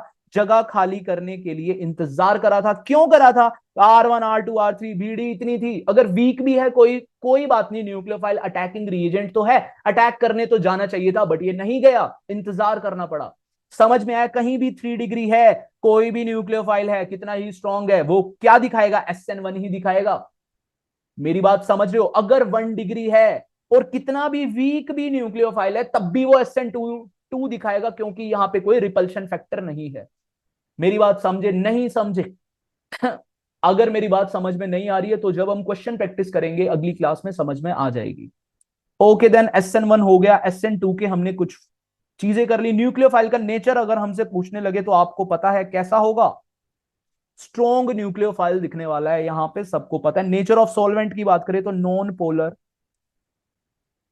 सॉल्वेंट यूज करते हैं। रिटेंशन हुआ है, इन्वर्जन हुआ है, तो हमको पता है इन्वर्जन हुआ है। और कितना हुआ है? 100% हुआ है, ये चीज भी ध्यान रखनी है। कई बार पूछ लेता है 80%, 70%, तो बच्चा कंफ्यूज होता है। आपको याद करना 100% इन्वर्जन SN2 के अंदर होता है। ठीक है भाई, इतनी चीज समझ में आ गई। देखो हमने सारी की सारी केमिकल प्रॉपर्टीज हो गई है हेलो एल्केन की, सारी की सारी मेथड ऑफ प्रिपरेशन हो गई है। लास्ट पॉइंट क्या था हमारा? Physical properties. तो जल्दी से आ जाते हैं फिजिकल प्रॉपर्टी पे। देखो यहां से थोड़ा छिप गया है ये ऑयली, अगर बात करूं तो इसके बाद लिखा है लिक्विड। ठीक है, ऑयली लिक्विड एक्सेप्ट, इस तरीके से है। तो देखो यार, समझने की कोशिश करते हैं। लोअर एल्काइल हैलाइड, सबसे पहले तुमको ये पता होना चाहिए अगर मेरा एल्काइल हैलाइड है तो वो सॉलिड होता है, लिक्विड होता है, गैस होता है। देखो सबसे आसान है लिक्विड्स का, लोअर एल्काइल हैलाइड होने चाहिए। अगर 18 से ज्यादा है तो सारे के सारे सॉलिड होंगे, सिंपल सा है। 18 से ज्यादा कार्बन कंटेनिंग अगर मॉलिक्यूल है हमारा हेलो एल्केन में, जो उसमें आर ग्रुप है, अगर उसमें C18 कुछ आ जाता है तो वो सारे के सारे कैसे होंगे? सॉलिड होंगे। अगर मैं लिक्विड की बात करूं, लोअर, इससे लोअर सारे के सारे लिक्विड होंगे एक्सेप्ट कुछ को छोड़ के। वो मैं लिख रहा हूं कुछ को छोड़ के। देखो यहां मैंने लिखा है CH3 फ्लोरीन, यहां मैंने लिखा है CH3 क्लोरीन, यहां मैंने लिखा है C2H5 फ्लोरीन, और फिर से मैंने फोर क्लोरीन। ये कुछ चार मॉलिक्यूल्स हमको गैस की फॉर्म में मिलते हैं। ये चारों हेलो एल्केन है और ये गैसियस स्टेट में हमको मिलते हैं। सबसे पहला पॉइंट, सॉलिड होते हैं, लिक्विड होते हैं, गैस होते हैं, समझ में आ गया। पहले दो पॉइंट बहुत ही आसान थे, सॉलिड भी समझ लिया, लिक्विड भी समझ लिया, गैस भी समझ लिया, तीनों के तीनों समझ लिए। These are completely soluble in water, ये सोल्यूबिलिटी दिखाते हैं वाटर के साथ। ये पॉइंट भी बहुत ही आसान है। अगर reactivity order for halide group पूछूं, हैलाइड ग्रुप कैसा होना चाहिए कि वो रिएक्टिव हो। आर एक्स हम पढ़ रहे हैं तो एक्स ग्रुप कैसा होना चाहिए, एक्स ग्रुप के ऊपर रिएक्टिविटी कैसे हमारी वो कर रही है, देखते हैं थोड़ा सा। तो ठीक है भाई, अगला पॉइंट देखते हैं, reactivity order for halide group. अगर मैं आर एक्स की बात करता हूं तो हैलाइड ग्रुप का रिएक्टिविटी ऑर्डर, अगर एक्स ग्रुप हम चेंज कर रहे हैं, आर ग्रुप सेम रख रहे हैं, तो क्या होने वाला है ध्यान में रखना। आयोडीन अगर लगाया तो रिएक्टिविटी सबसे ज्यादा होगी। अगर इसके बाद बात करूं तो होगा ब्रोमीन, इसके बाद बात करूंगा Cl, और सबसे लास्ट में कौन होगा? RF। अब ऐसा क्यों होता है ओवरलैपिंग? क्योंकि यहाँ पे इनकी हैलाइड्स की जो बॉन्डिंग है वो होने वाली है हेलोजन के साथ। हेलोजन और कार्बन का 2p2p ऑर्बिटल होता है, इनमें ओवरलैपिंग अच्छी है तो ये स्ट्रांग होंगे, लेकिन आयोडीन के साथ उतनी अच्छी बॉन्डिंग नहीं होगी, इसलिए वो वीक है। वीक है तो अनस्टेबल है, अनस्टेबल है तो सबसे ज्यादा रिएक्टिव है। सिंपल सी बात है, समझ में आ गई? Okay then, reactivity order again हमसे पूछा है किसका? एल्काइल ग्रुप का। चलो ठीक है, एक्स का तो समझ में आ गया, लेकिन आर ग्रुप का, आर ग्रुप के बारे में भी बता दो। आर ग्रुप के बारे में अगर मैं बताने जाऊं तो 3 डिग्री, 3 डिग्री वाला सबसे ज्यादा, फिर 2 डिग्री, फिर 1 डिग्री। देखो सभी में ऑर्डर, अगर हमसे पूछ रहे हैं कार्बोकैटायन की स्टेबिलिटी तो भी ऑर्डर यही आएगा 3 2 1। अगर हमसे पूछ रहे हैं SN1 की रिएक्टिविटी तो भी 3 2 1। लेकिन अगर सिर्फ SN2 में हमारा 1 2 3 होता है ऑर्डर, बाकी सब में यही रहेगा। ऐसे भी आप याद रख सकते हो। अगर बात करें पोलैरिटी की एल्काइल हैलाइड की, तो RI RBr RCl और RF में से पोलैरिटी, पोलैरिटी डायरेक्टली डिपेंड हमारी किस पे करती है? इलेक्ट्रोनेगेटिविटी पे करती है। अगर इलेक्ट्रोनेगेटिविटी पे ये डिपेंड कर रही है तो हमारा फ्लोरीन वाले का सबसे ज्यादा आएगा, फिर Cl, फिर आएगा Br, और फिर लास्ट में कौन आएगा? बात समझ में आई? बहुत ही आसान था। इसके बाद बात करता हूं मेल्टिंग एंड बॉइलिंग पॉइंट की, डायरेक्टली डिपेंड करेगा मॉलिक्यूलर मास पे। अगर मैं मॉलिक्यूलर मास के अकॉर्डिंगली बात करूं, RI, फिर RBr, फिर डिक्रीजिंग ऑर्डर में चलता रहेगा, सेम आएगा जो हमारा रिएक्टिविटी ऑर्डर था हैलाइड के लिए। देखो यहां पे भी तुम एक चीज बना सकते हो, रिएक्टिव ऑर्डर है जो मेरा हैलाइड ग्रुप के लिए, वही है मेल्टिंग पॉइंट, इन दोनों का सेम है। अगर मैं पोलैरिटी की बात करूं, पोलैरिटी रिवर्स हो गई है, क्यों? क्योंकि वो इलेक्ट्रोनेगेटिविटी पे डिपेंड करती है। बात समझ में आया या नहीं?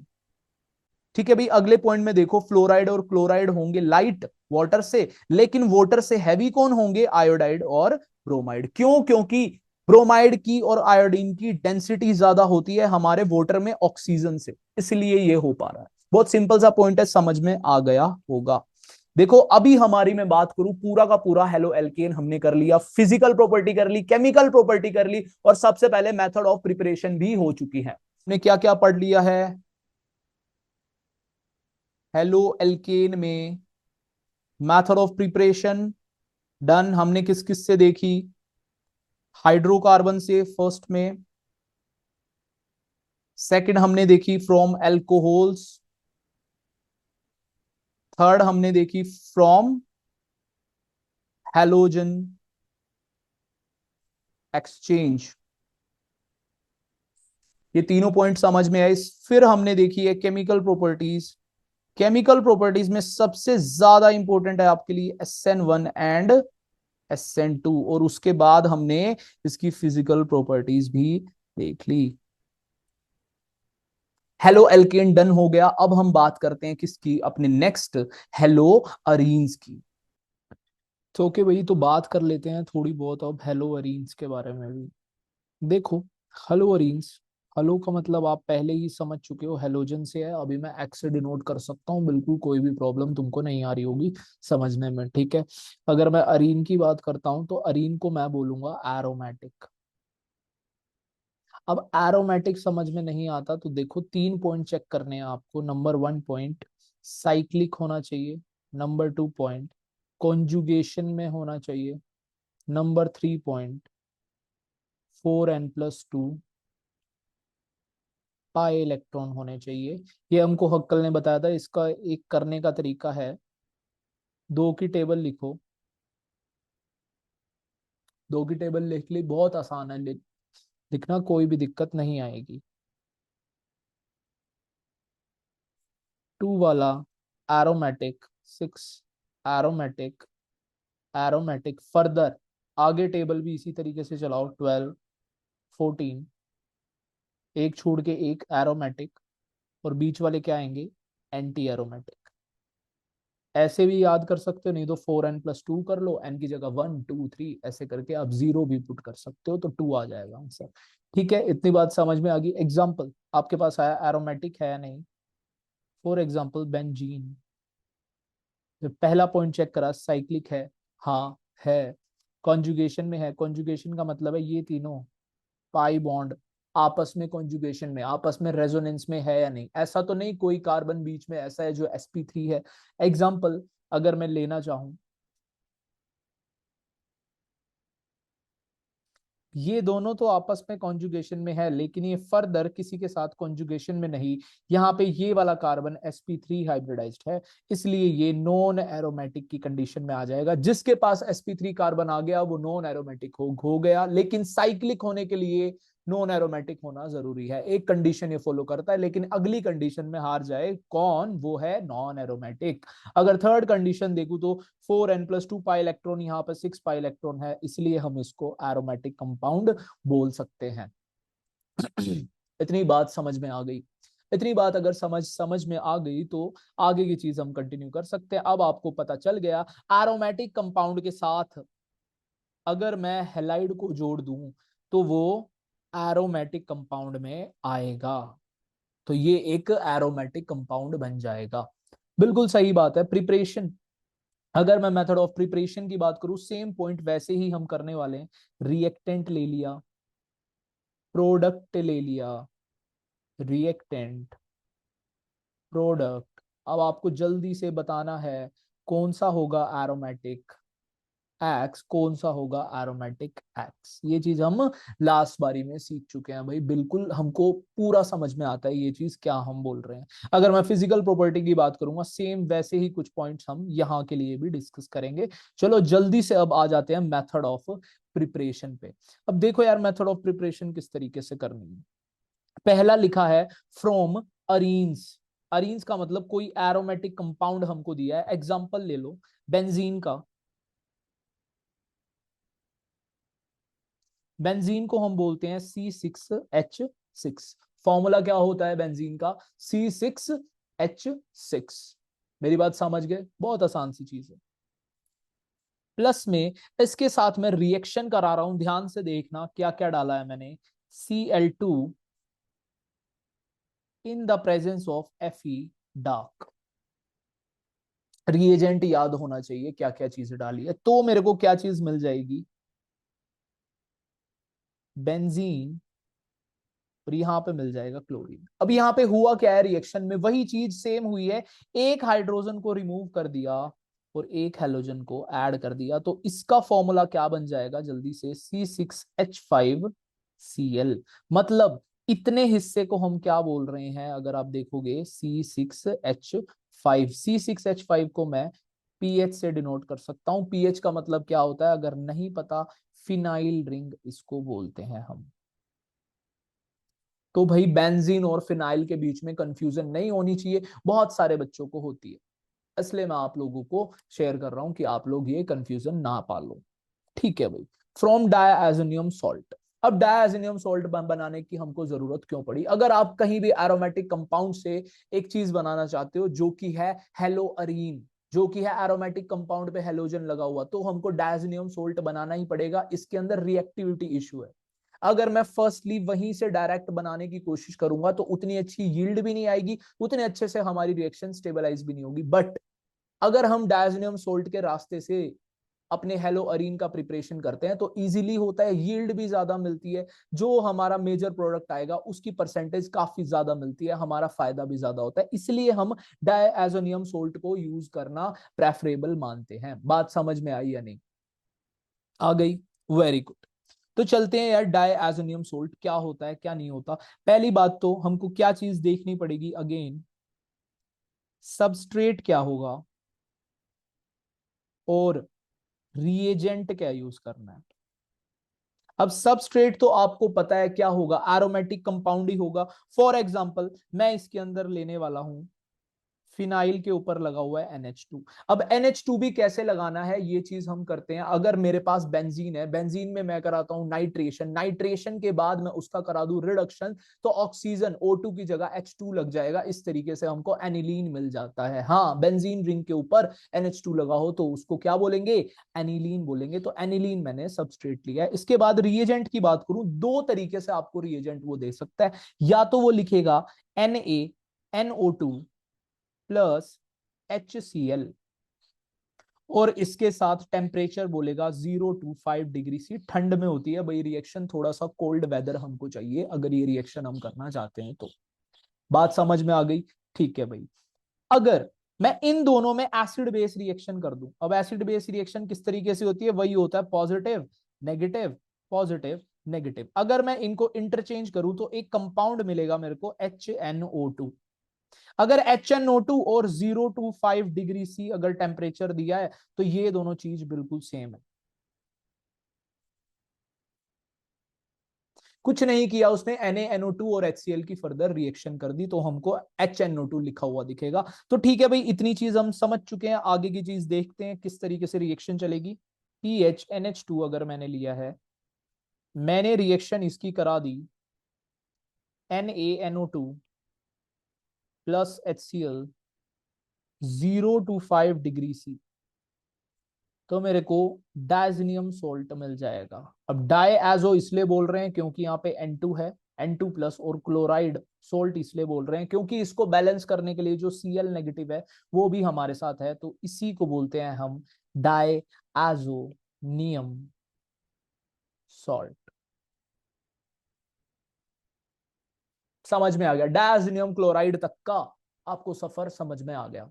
इसके बाद बात करते हैं, इसके बाद देखो यार, हेलो अरीन्स का मेथड ऑफ प्रिपेयर। अब वो स्टेप आ गया है, डायज़ोनियम सोल्ट हमने बना लिया है, उसके बाद हम क्या करने वाले हैं, हेलो अरीन्स का प्रिपरेशन करने वाले हैं। देखो भाई, डायज़ोनियम सोल्ट हमारा स्टार्टिंग मटेरियल है, सब में ही 5 रिएक्शन यहां पे लिखी है, पांचों के पांच का स्टार्टिंग मटेरियल क्या है हमारे पास, डायज़ोनियम सोल्ट। अब देखो इसने आगे किस तरीके से दी है रिएक्शन, Cu2Cl2 Cu2Br2 CuCN, और यहाँ पे Cu दिया है in the presence of HCl HBr। बस आपको नेगेटिव पार्ट ढूंढना है क्योंकि हम नेगेटिव पार्ट को ही रिप्लेस करने वाले हैं। अब ध्यान से देखो किस तरीके से, इसके अंदर कौन होगा, Cl होगा, इसके अंदर कौन होगा, Br होगा, इसके अंदर कौन होगा, Cn होगा, इसके अंदर कौन होगा, Cl होगा, इसके अंदर कौन होगा, Br होगा। तो बस आपको नेगेटिव पार्ट मिल गया है तो आप प्रोडक्ट से इजीली बना सकते हो। देखो प्रोडक्ट बना रहा हूं मैं,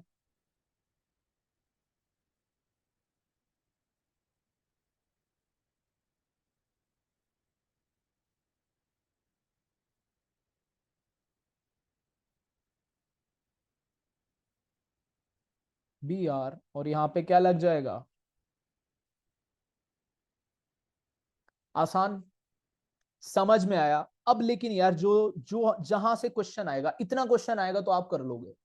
इसके बाद के कुछ पॉइंट है देखो, जो कि कंपटीशन होता है। देखो इसने भी पीएचसीएल बनवाया और इसने भी पीएचसीएल बनवा दिया, इसने पीएचबीआर, इसने भी पीएचबीआर।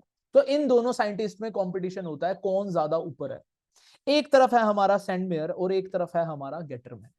अब इन दोनों रिएक्शंस में क्या कंपटीशन है, ध्यान से देखो। नीचे मैंने स्टार पॉइंट्स भी लिखे हुए हैं, लेकिन उससे पहले ध्यान दो क्या चीज है, दोनों के रिएजेंट अलग अलग हैं। इसने यूज किया है कॉपर सॉलिड HCl के अंदर, HCl यहां पे भी है, एसिड दोनों में है, एसिडिक रिएक्शन एसिडिक मीडियम दोनों में है।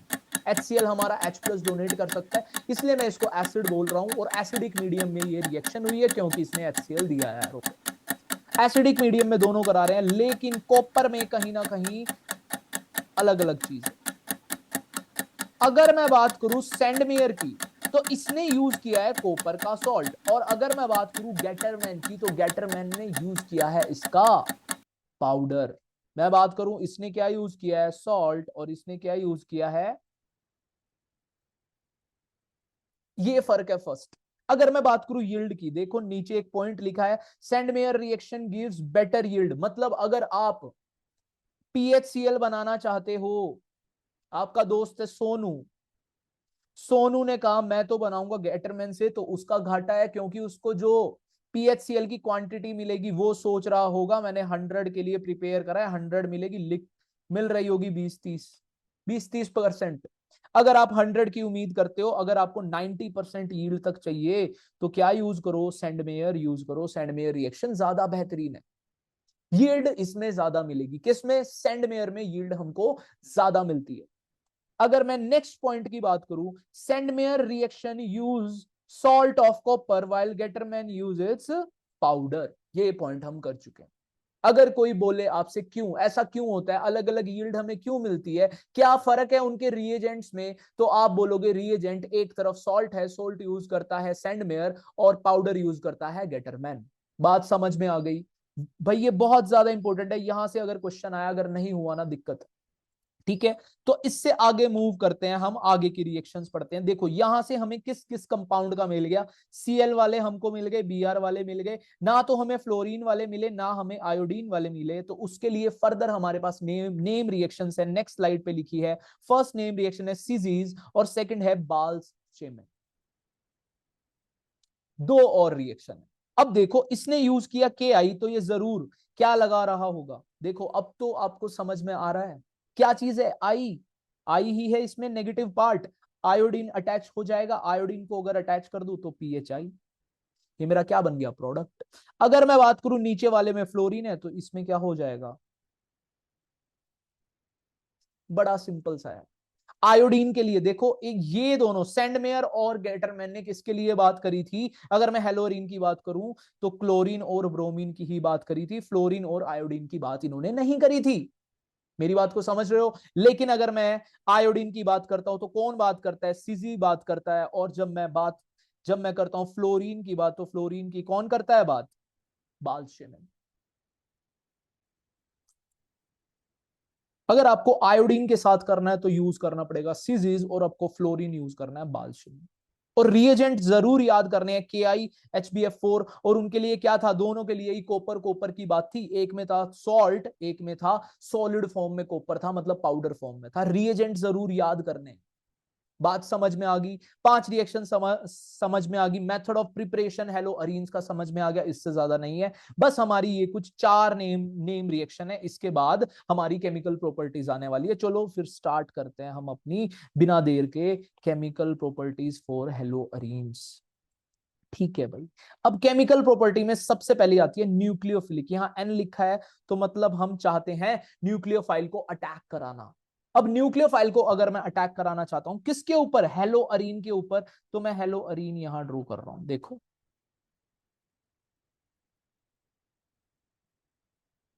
ठीक है, हेलो अरीन ड्रॉ कर दिया। रिएजेंट की बात करूं, रिएजेंट हमको NSR दी है, न्यूक्लियोफाइल ही होगा। अब न्यूक्लियोफाइल इस पे अटैक करने आएगा, तो इसको ये बॉन्ड ब्रेक करना पड़ेगा। ये बॉन्ड अगर ये ब्रेक करेगा, नेगेटिव इसके पास आएगा, कार्बन के ऊपर आएगा पॉजिटिव। अगर मैं बात करूं तो मेरे को क्या मिल जाएगा, नेक्स्ट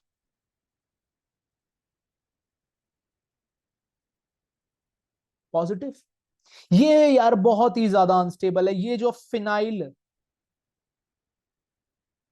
कार्बो कटैन हमको मिला है, ये बहुत ही ज्यादा अनस्टेबल है। अगर इतना ज्यादा अनस्टेबल है, इतना ज्यादा लॉस है हमारा, तो आगे यील्ड तो कुछ आने वाली है ही नहीं। लॉस हो गया, अनस्टेबल कंपाउंड बनता है, तो आगे जाके रिएक्शन बिगड़ती है। आगे जाके रिएक्शन बिगड़ती है तो हम इसमें रिएक्शन फर्दर नहीं करेंगे। मेरी बात समझ में आई? एनएसआर होगी क्या, इसके लिए हम देखते हैं यार कुछ पॉइंट्स। देखो कुछ पॉइंट्स आपके पास लिखे हैं, कौन कौन से पॉइंट लिखे हैं। फर्स्ट पॉइंट लिखा है aryl halides are less reactive towards nucleophilic substitution reaction. ये बोल रहा है एनएसआर में लेस रिएक्टिव होती है। क्यों होती है? क्योंकि हमारा फिनाइल जो कार्बोकैटायन बन रहा है वो अनस्टेबल है। एक ही रीजन नहीं है, और भी है, देखो रीजंस। ड्यू टू रेजोनेंस, सबसे पहली बात, due to resonance C X bond has partial double bond character. अगर मैं इसके अंदर रेजोनेंस दिखाने की आपको कोशिश करूं ना, देखो यहां पे बनाते हैं एक resonance structure, partial bond character आ सकता है भाई सी एक्स बॉन्ड के अंदर। कैसे? कुछ ऐसे नहीं, इसके पास लोन पेयर है, लोन पेयर डोनेट करेगा, रिंग के ऊपर जाएगा चार्ज। और हमको अगली स्ट्रक्चर अगर मैं रेजोनेंस की बनाना चाहूं तो किस तरीके से बनेगी भाई? ध्यान से देखो, यहां आ गया नेगेटिव चार्ज, यहां आ गया डबल बॉन्ड, यहां आ गया एक्स, एक्स पे आ गया पॉजिटिव। आई समझ में? आसान था, बहुत आसान था। इसीलिए यहां पे ये बॉन्ड को ब्रेक करना उतना ज्यादा आसान नहीं हो सकता, क्योंकि हम उसको ब्रेक कर रहे हैं सिंगल बॉन्ड मान के, और वो है कैसा? Double bond. डबल बॉन्ड मिलेगा, डबल बॉन्ड की तैयारी से नहीं गए, इतना ज्यादा स्ट्रेंथ हमारे पास है नहीं। मेरी बात को समझे? तो बॉन्ड ब्रेक नहीं होगा, लेस रिएक्टिव होगा। हम कहेंगे अभी तक तो रिएक्ट हो जाना चाहिए था, अभी तक तो बॉन्ड ब्रेक हो जाना चाहिए था। क्या बॉन्ड ब्रेक होगा? नहीं होगा, क्योंकि अब क्या है? डबल बॉन्ड है, ज्यादा टाइम लगेगा, और टाइम से पहले हम निकाल लेंगे, इसलिए हम उसको बोल रहे हैं लेस रिएक्टिव। इससे अगला पॉइंट देखते हैं भाई, stabilization of the molecule by delocalization of electrons. Electrons के डीलोकलाइजेशन, जो इसके अंदर बेंजीन रिंग थी उसके अंदर इलेक्ट्रॉन्स इधर उधर घूम रहे थे, उसी की वजह से ये पूरा का पूरा कंपाउंड क्या था? स्टेबल था। अगर मैं इस मोमेंट पे देखूं, जब ये मेरा सबस्ट्रेट है, तो अब ये बहुत ही स्टेबल कंपाउंड है। क्यों है स्टेबल? क्योंकि अंदर इसके कॉन्जुगेशन चल रही है।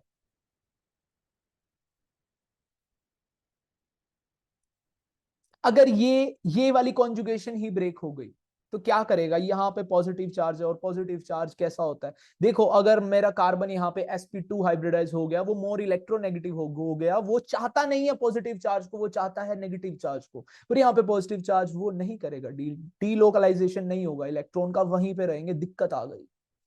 पॉइंट नंबर 2 भी समझ में आया, डीलोकलाइजेशन स्टॉप होगी, जिससे वो अनस्टेबल होगा। Very good. थर्ड पॉइंट देखते हैं भाई। थर्ड पॉइंट है अनस्टेबिलिटी ऑफ फिनाइल कार्बोकटाइन। ये तो तब से ही एक्सप्लेन कर रहे हैं भाई, हमको तीनों पॉइंट समझ में आ गए। क्यों यहां पे, क्यों हेलो अरेंज में एनएसआर रिएक्टिव नहीं होते, क्यों नहीं होते, सारे पॉइंट्स हमने समझ लिए। चलो भाई अगले पेज पे चलते हैं। क्या सर फिर ऐसा होगा क्या ये एनएसआर देंगे ही नहीं?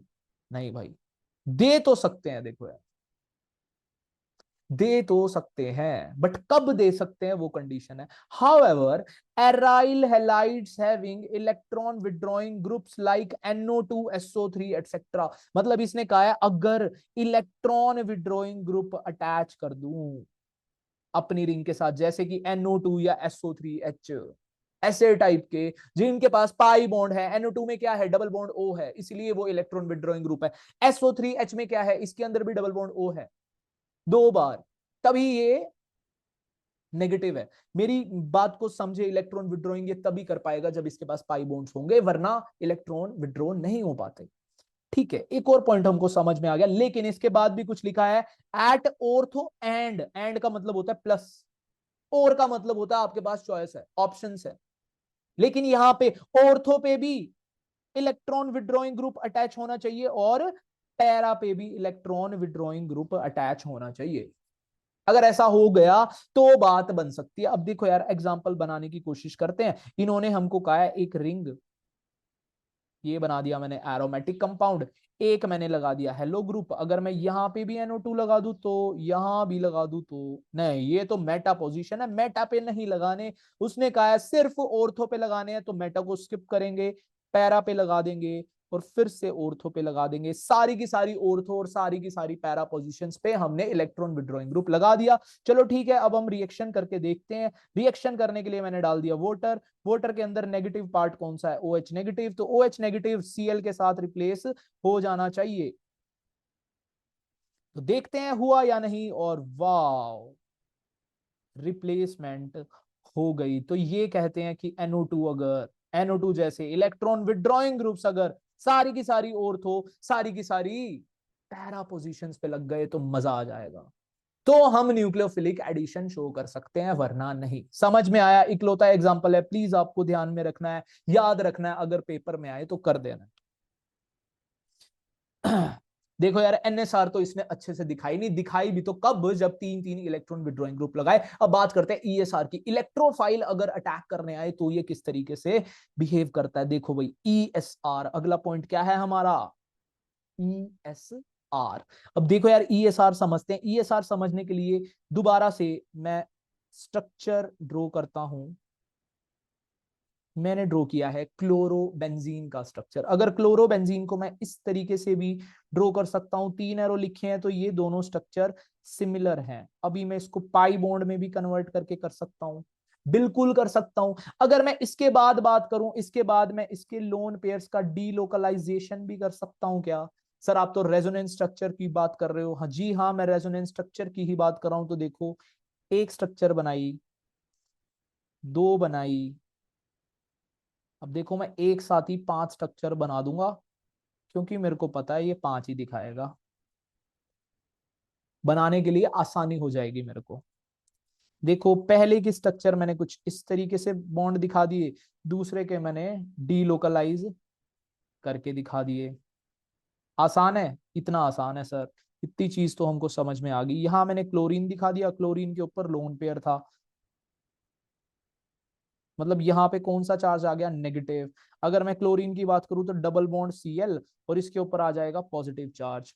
अगर ऐसी मैं अगली दो सिचुएशन में क्लोरीन को मैं छेड़ने वाला हूं नहीं, तो मैं क्लोरीन ऐसे कैसे बना दिया। अब देखो, नेगेटिव चार्ज आगे फॉलो अप कर सकता है। अगर मैं बाकी के पाई बॉन्ड की बात करूं, बाकी के पाई बॉन्ड तो हमने छेड़े भी नहीं है। इसके बाद मेरा पाई बॉन्ड कुछ यहां आ जाएगा, यहां आ जाएगा, और ये वाला नेगेटिव चार्ज में कन्वर्ट होगा। अब नेगेटिव चार्ज नेक्स्ट पे जाएगा, और ये यहाँ पे जाएगा। नेगेटिव चार्ज कुछ यहाँ आएगा, पाई बॉन्ड कुछ यहाँ आएंगे, फिर से नेगेटिव चार्ज जाएगा, फिर से क्लोरीन आएगा, फिर से क्लोरीन के पास अपने लोन लोन पेयर वापस से तीनों के तीनों आ गए, और ये कुछ मेरी रेजोनेंस स्ट्रक्चर बन गई 5। अब देख रहे हैं हम इलेक्ट्रॉन डेंसिटी चेक करने वाले हैं। हमारे सबस्ट्रेट पे मैंने शुरू में ही कहा था इलेक्ट्रॉन डेंसिटी चेक करनी है, तभी हम न्यूक्लियोफाइल या इलेक्ट्रोफाइल का चुनाव कर पाएंगे। किसके लिए? ये हमारा सबस्ट्रेट तैयार है, ठीक है। अब हम इलेक्ट्रॉन डेंसिटी चेक करने वाले हैं। क्या करने वाले हैं? Electron density check. Electron density check करूं तो मैंने पाया इसके पास नेगेटिव चार्ज है। नेगेटिव चार्ज का मतलब होता है इलेक्ट्रॉन डेंसिटी ज्यादा है। कहां कहां पर है? एक तो ऑर्थो पे है, एंड मतलब प्लस, इसके साथ साथ पैरा पे भी है। पैरा पे भी है, ऑर्थो पे भी है, ऑर्थो पे भी है। बात समझ में आई? तीनों पे इलेक्ट्रॉन डेंसिटी अवेलेबल है। तो इसका मतलब यह है, इन ऑर्थो और पैरा पे, ऑर्थो और पैरा पे इलेक्ट्रोफाइल अटैक करने आ सकता है। बात समझ में आई या नहीं? इलेक्ट्रोफाइल यहां पे अटैक करने आ सकता है, क्योंकि इसके पास इलेक्ट्रॉन डेंसिटी अवेलेबल है, ये रिच है, तो इलेक्ट्रॉन डेफिशिएंट स्पीशीज इसके पास अटैक करने के लिए आ सकता है। और हमको समझ में आया ऑर्थो और पैरा वाले।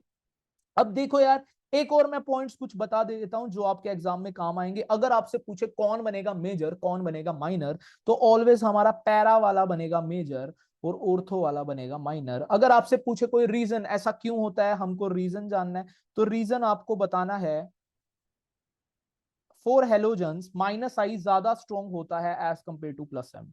अब इतनी चीज अगर आपको समझ नहीं आ रही डायरेक्ट, तो समझने की जरूरत भी नहीं है, कोई पूछने वाला नहीं, रट्टा मार लो। अभी उसका टाइम भी नहीं है पढ़ने का। प्लस एम क्या होता है, माइनस आई क्या होता है, दैट्स इट। मैंने बोल दिया, मान लो। अगर समझ में आया तो ठीक है, नहीं आया तो मान लो। ठीक है भाई, आगे चले हम। Types of ESR। टाइप की बात करते हैं। अब देखो यार, टाइप में बड़ा ही आसान सा खेल है। तीन आपको रिएक्शंस दिए हैं, सबस्ट्रेट आपको दिया है, रिएजेंट आपको दिया है, सिर्फ आपको रिएक्शन चलानी है। देखो यार, मैं तुमको एक चीज सिखाने वाला हूं, जल्दी से देखो। अगर कहीं पे लिखा हो Cl2 और FeCl3, अगर कहीं पे लिखा हो Cl2 और FeCl3, इसका मतलब है ये इलेक्ट्रोफाइल है किसका? क्लोरीन का। कहीं पे लिखा हो कंसंट्रेटेड HNO3, कंसंट्रेटेड ही H2SO4 के साथ, तो इसका मतलब है इलेक्ट्रोफाइल किसका है? NO2 का। अगर कहीं लिखा हो H2S2O7, तो ये इलेक्ट्रोफाइल नहीं है, फ्री रेडिकल है किसका? SO3H का। मेरी बात समझ में आई? जो मैंने लिखा है क्लोरीन के लिए, उसको हम कहेंगे क्लोरीनेशन। अगर ये ब्रोमीन के लिए होती तो मैं कहता ब्रोमिनेशन, हेलोजन के लिए हेलोजनेशन, हेलोजनेशन रिएक्शन है ये। सेकंड मेरी नाइट्रो ग्रुप के लिए है, तो इसको मैं बोलूंगा नाइट्रेशन। ये सल्फो ग्रुप के हैं, इसको हम बोलूंगा सल्फोनेशन। नाम समझ में आ गए? अब काम और समझ लो जल्दी से। देखो यार, Cl इसके पास पहले से लगा पड़ा है, तो देखो ठीक है, कलर चेंज कर लेता हूं। Cl इसके पास एक पहले से लगा था, एक और Cl लगाना था। मेजर कौन बनेगा? देखो यार, मेजर वाली लाइन में हम लिखना स्टार्ट करें तो मेजर हमेशा बनेगा पैरा वाला प्रोडक्ट, तो पैरा साइड लगा देता हूं। और ऑर्थो वाला क्या बन जाएगा? क्या बन जाएगा भाई? माइनर। इसमें भी सेम।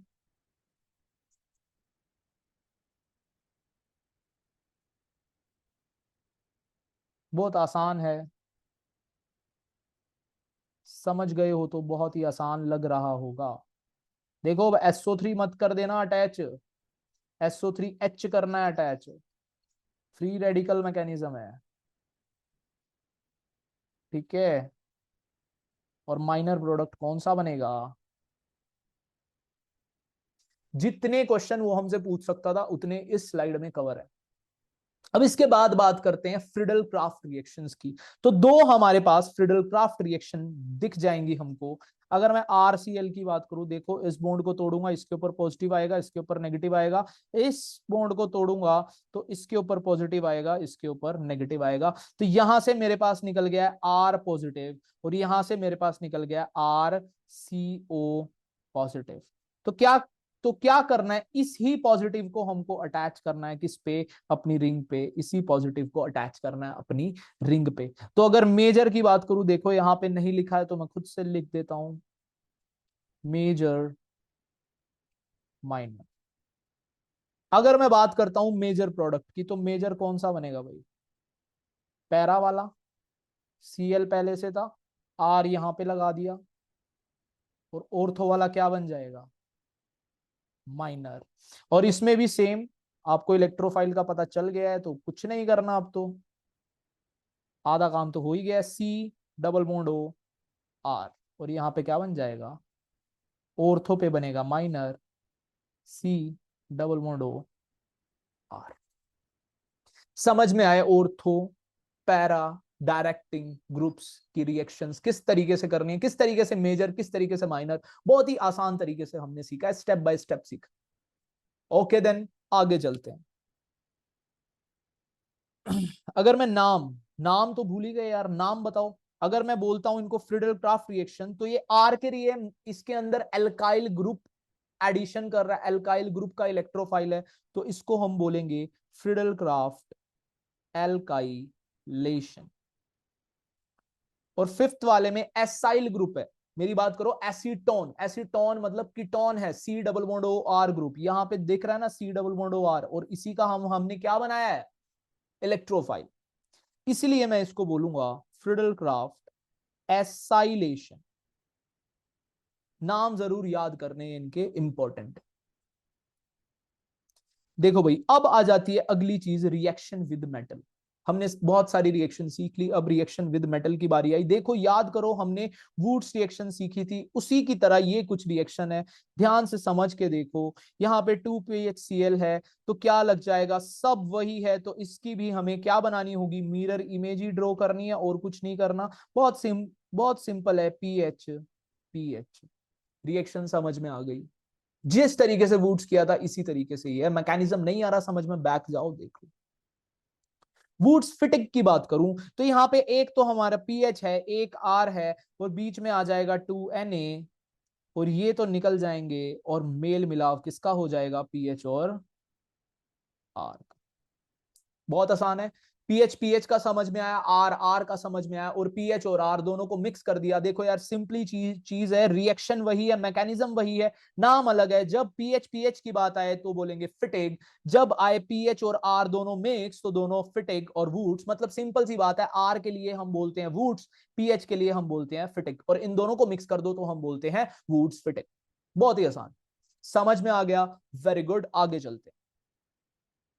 अब देखो हमने इतनी चीज भी सीख ली, अब इसके बाद देखो सारी केमिकल प्रॉपर्टीज होगी, सारी मेथड ऑफ प्रिपरेशन हो गई है हेलोरीन्स की। अब बारी आ गई है फिजिकल प्रॉपर्टी की। अब देखो यार फिजिकल प्रॉपर्टी बड़े आराम से समझते हैं किस तरीके से। फर्स्ट पॉइंट है हमारा solubility. Generally haloarenes are less soluble in water. देखो यार ये लेस सोल्यूबल है, पिछले वाले तो थे सोल्यूबल पर ये सोल्यूबल ना रहे, क्यों नहीं? Compare to their corresponding haloalkanes due to presence of aromatic ring. देखो जब हमने एल्काइल हैलाइड की बात करी थी उसके अंदर कोई एरोमेटिक रिंग नहीं थी तो कोई बात नहीं थी, सोल्यूबल होने में कोई दिक्कत नहीं थी। लेकिन यहां पे एरोमेटिक रिंग की आने की वजह से वो सोल्यूबल नहीं हो पा रहे, क्योंकि हेलोजन कंपाउंड हमारा कुछ ऐसा था जो वाटर को अट्रैक्ट कर रहा था, क्योंकि उसके ऊपर नेगेटिवली चार्ज, हाइड्रोजन के ऊपर पॉजिटिवली चार्ज, वो उसको एक तरह की अट्रैक्शन देकर दे रहा था। लेकिन यहाँ पे हमारा अराइल ग्रुप बहुत ज्यादा बड़ा हो गया है, हेलोजन बहुत छोटा है, कोई दिक्कत नहीं। लेकिन एरोमेटिक रिंग की वजह से ऐसे जो चक्र घूम रहा है इलेक्ट्रॉन्स का, वहां पे साइक्लोन है, उसकी वजह से वो नहीं आएंगे उसके पास, तो इतना ज्यादा सोल्यूबल नहीं होंगे जितने ज्यादा हेलो एल्केन्स थे। ये चीज जरूर याद करनी है।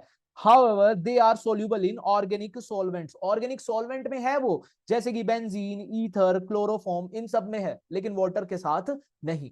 वाटर के साथ थोड़े से लेस सोल्यूबल रहेंगे। अगले पॉइंट देखो, सोल्यूबिलिटी समझ में आ गया होगा। नेक्स्ट पॉइंट पे चलते हैं, मेल्टिंग एंड बॉइलिंग पॉइंट। अगर मैं मेल्टिंग एंड बॉइलिंग पॉइंट की बात करूं यार, बहुत इंपॉर्टेंट कंसेप्ट है, एक क्वेश्चन भी लिखा है नीचे, वो भी हम सोल्व करने वाले हैं। Haloarene usually have higher boiling and melting point than their corresponding haloalkanes. मतलब इसने कहा है हेलोअरीन्स जो है ना हमारे पास, चलो मैं इस तरीके से नहीं शॉर्ट फॉर्म में लिखता हूं जिससे कि आपको भी थोड़ी सी स्मार्ट स्टडी करनी आ जाए। वो हमारी ज्यादा रखते हैं मेल्टिंग एंड बॉइलिंग पॉइंट, किससे? हेलोएल्केन से। और हेलोएल्केन ज्यादा रखते हैं किन से? एल्केन से। एल्काइल ग्रुप का होगा सबसे कम, फिर उसके बाद होगा इसका, और सबसे ज्यादा अगर मैं इस सीरीज में बात करूं मेल्टिंग एंड बॉइलिंग पॉइंट तो इसका। ऐसा क्वेश्चन आए तो जरूर ये आपकी हेल्प कर सकता है, ये ऑर्डर याद होगा तो चीजें हो जाएंगी। समझा भी दी चीज, अगर समझ में आई तो भी बहुत बढ़िया। अगला पॉइंट करते हैं। देखो यार इन्होंने हमको एक क्वेश्चन दिया है, what is the order for boiling points, और हमको सारे के सारे ही एराइल हैलाइड्स दिए हैं। तो एराइल हैलाइड्स अगर हमारे पास आ जाए, चलो ठीक है, एक एराइल हैलाइड है, एक एल्काइल हैलाइड है, तो सर आपने बता दिया, लेकिन सभी के सभी अगर एराइल हैलाइड आ जाए तो किस तरीके से करना है? तो ये चीज हम शायद पिछले पॉइंट में हमने हेलो एल्केन में सीख लिया था कि बॉइलिंग पॉइंट हमारा डायरेक्टली प्रोपोर्शनल होता है मोलर मास के, या फिर हम बोल सकते हैं साइज के। तो इसके अंदर साइज या फिर मॉलिक्यूलर मास किसका ज्यादा है? पीएचआई का ज्यादा है, तो पीएचआई का भी बॉइलिंग या मेल्टिंग पॉइंट ज्यादा होगा पीएचबीआर से, और पीएचबीआर का ज्यादा होगा पीएचसीएल से, और पीएचसीएल का ज्यादा होगा पीएचएफ से। क्या बात समझ में आ रही है या नहीं? चलो ठीक है, फिर अगले पॉइंट पे आते हैं हम, डाइपोल मोमेंट। अब डाइपोल मोमेंट का क्या सीन है, ध्यान से समझ के देखो। Due to resonance in chlorobenzene CCl bond is shorter. बात समझे, अगर उसके पास डबल बॉन्ड का नेचर आ गया हेलो अरीन में, तो यहां था कार्बन, यहां था डबल, यहां पे डबल बॉन्ड भी है। और अगर मैं हेलो एल्केन की बात करूं उसके अंदर सिंगल बॉन्ड है, और सिंगल बॉन्ड की बॉन्ड लेंथ क्या होती है? ज्यादा होती है एज कंपेयर टू, मैं अगर डबल बॉन्ड की बात करता हूं, इसके अंदर पार्शियल करेक्टर है, तो इसका बॉन्ड ऑर्डर मैं इन दोनों के बीच का मान लू 1.5 मान लू अगर, और इसका बॉन्ड ऑर्डर अगर 1 है, तो आपको पता है बॉन्ड लेंथ के इनवर्सली प्रोपोर्शनल होता है बॉन्ड ऑर्डर। बॉन्ड ऑर्डर जिसका ज्यादा उसकी बॉन्ड लेंथ कैसी होगी? कम होगी, इसकी बॉन्ड लेंथ कम हो जाएगी, इसी वजह से इसकी डाइपोल मूवमेंट भी कम हो जाएगी, क्योंकि डाइपोल मूवमेंट हमारी, अगर मैं डाइपोल मूवमेंट की बात करूं तो ये डायरेक्टली प्रोपोर्शनल होती है किसके, अगर डिस्टेंस मल्टीप्लाई चार्ज। चार्ज की तो कोई यहां बात ही नहीं कर रहा, बात कर रहे हैं डिस्टेंस डिपेंडेंट फैक्टर है हमारा, यहाँ पे डिस्टेंस अलग अलग है, डबल है बॉन्ड, एक सिंगल बॉन्ड है, तो हम डाइपोल मोमेंट में भी डिस्टिंग्विशनेस इजीली कर सकते हैं। बात समझ में आई या नहीं? इसके बाद अगला पॉइंट आएगा हमारे पास रिएक्टिविटी। रिएक्टिविटी आप पूरी की पूरी देख देख चुके हो, due two electron withdrawing nature of halogen atoms. जो देखो यार, हेलोजन एटम्स जो मैंने लगाया था यहाँ पे, दे तो रहा था वो कहने को इलेक्ट्रॉन्स,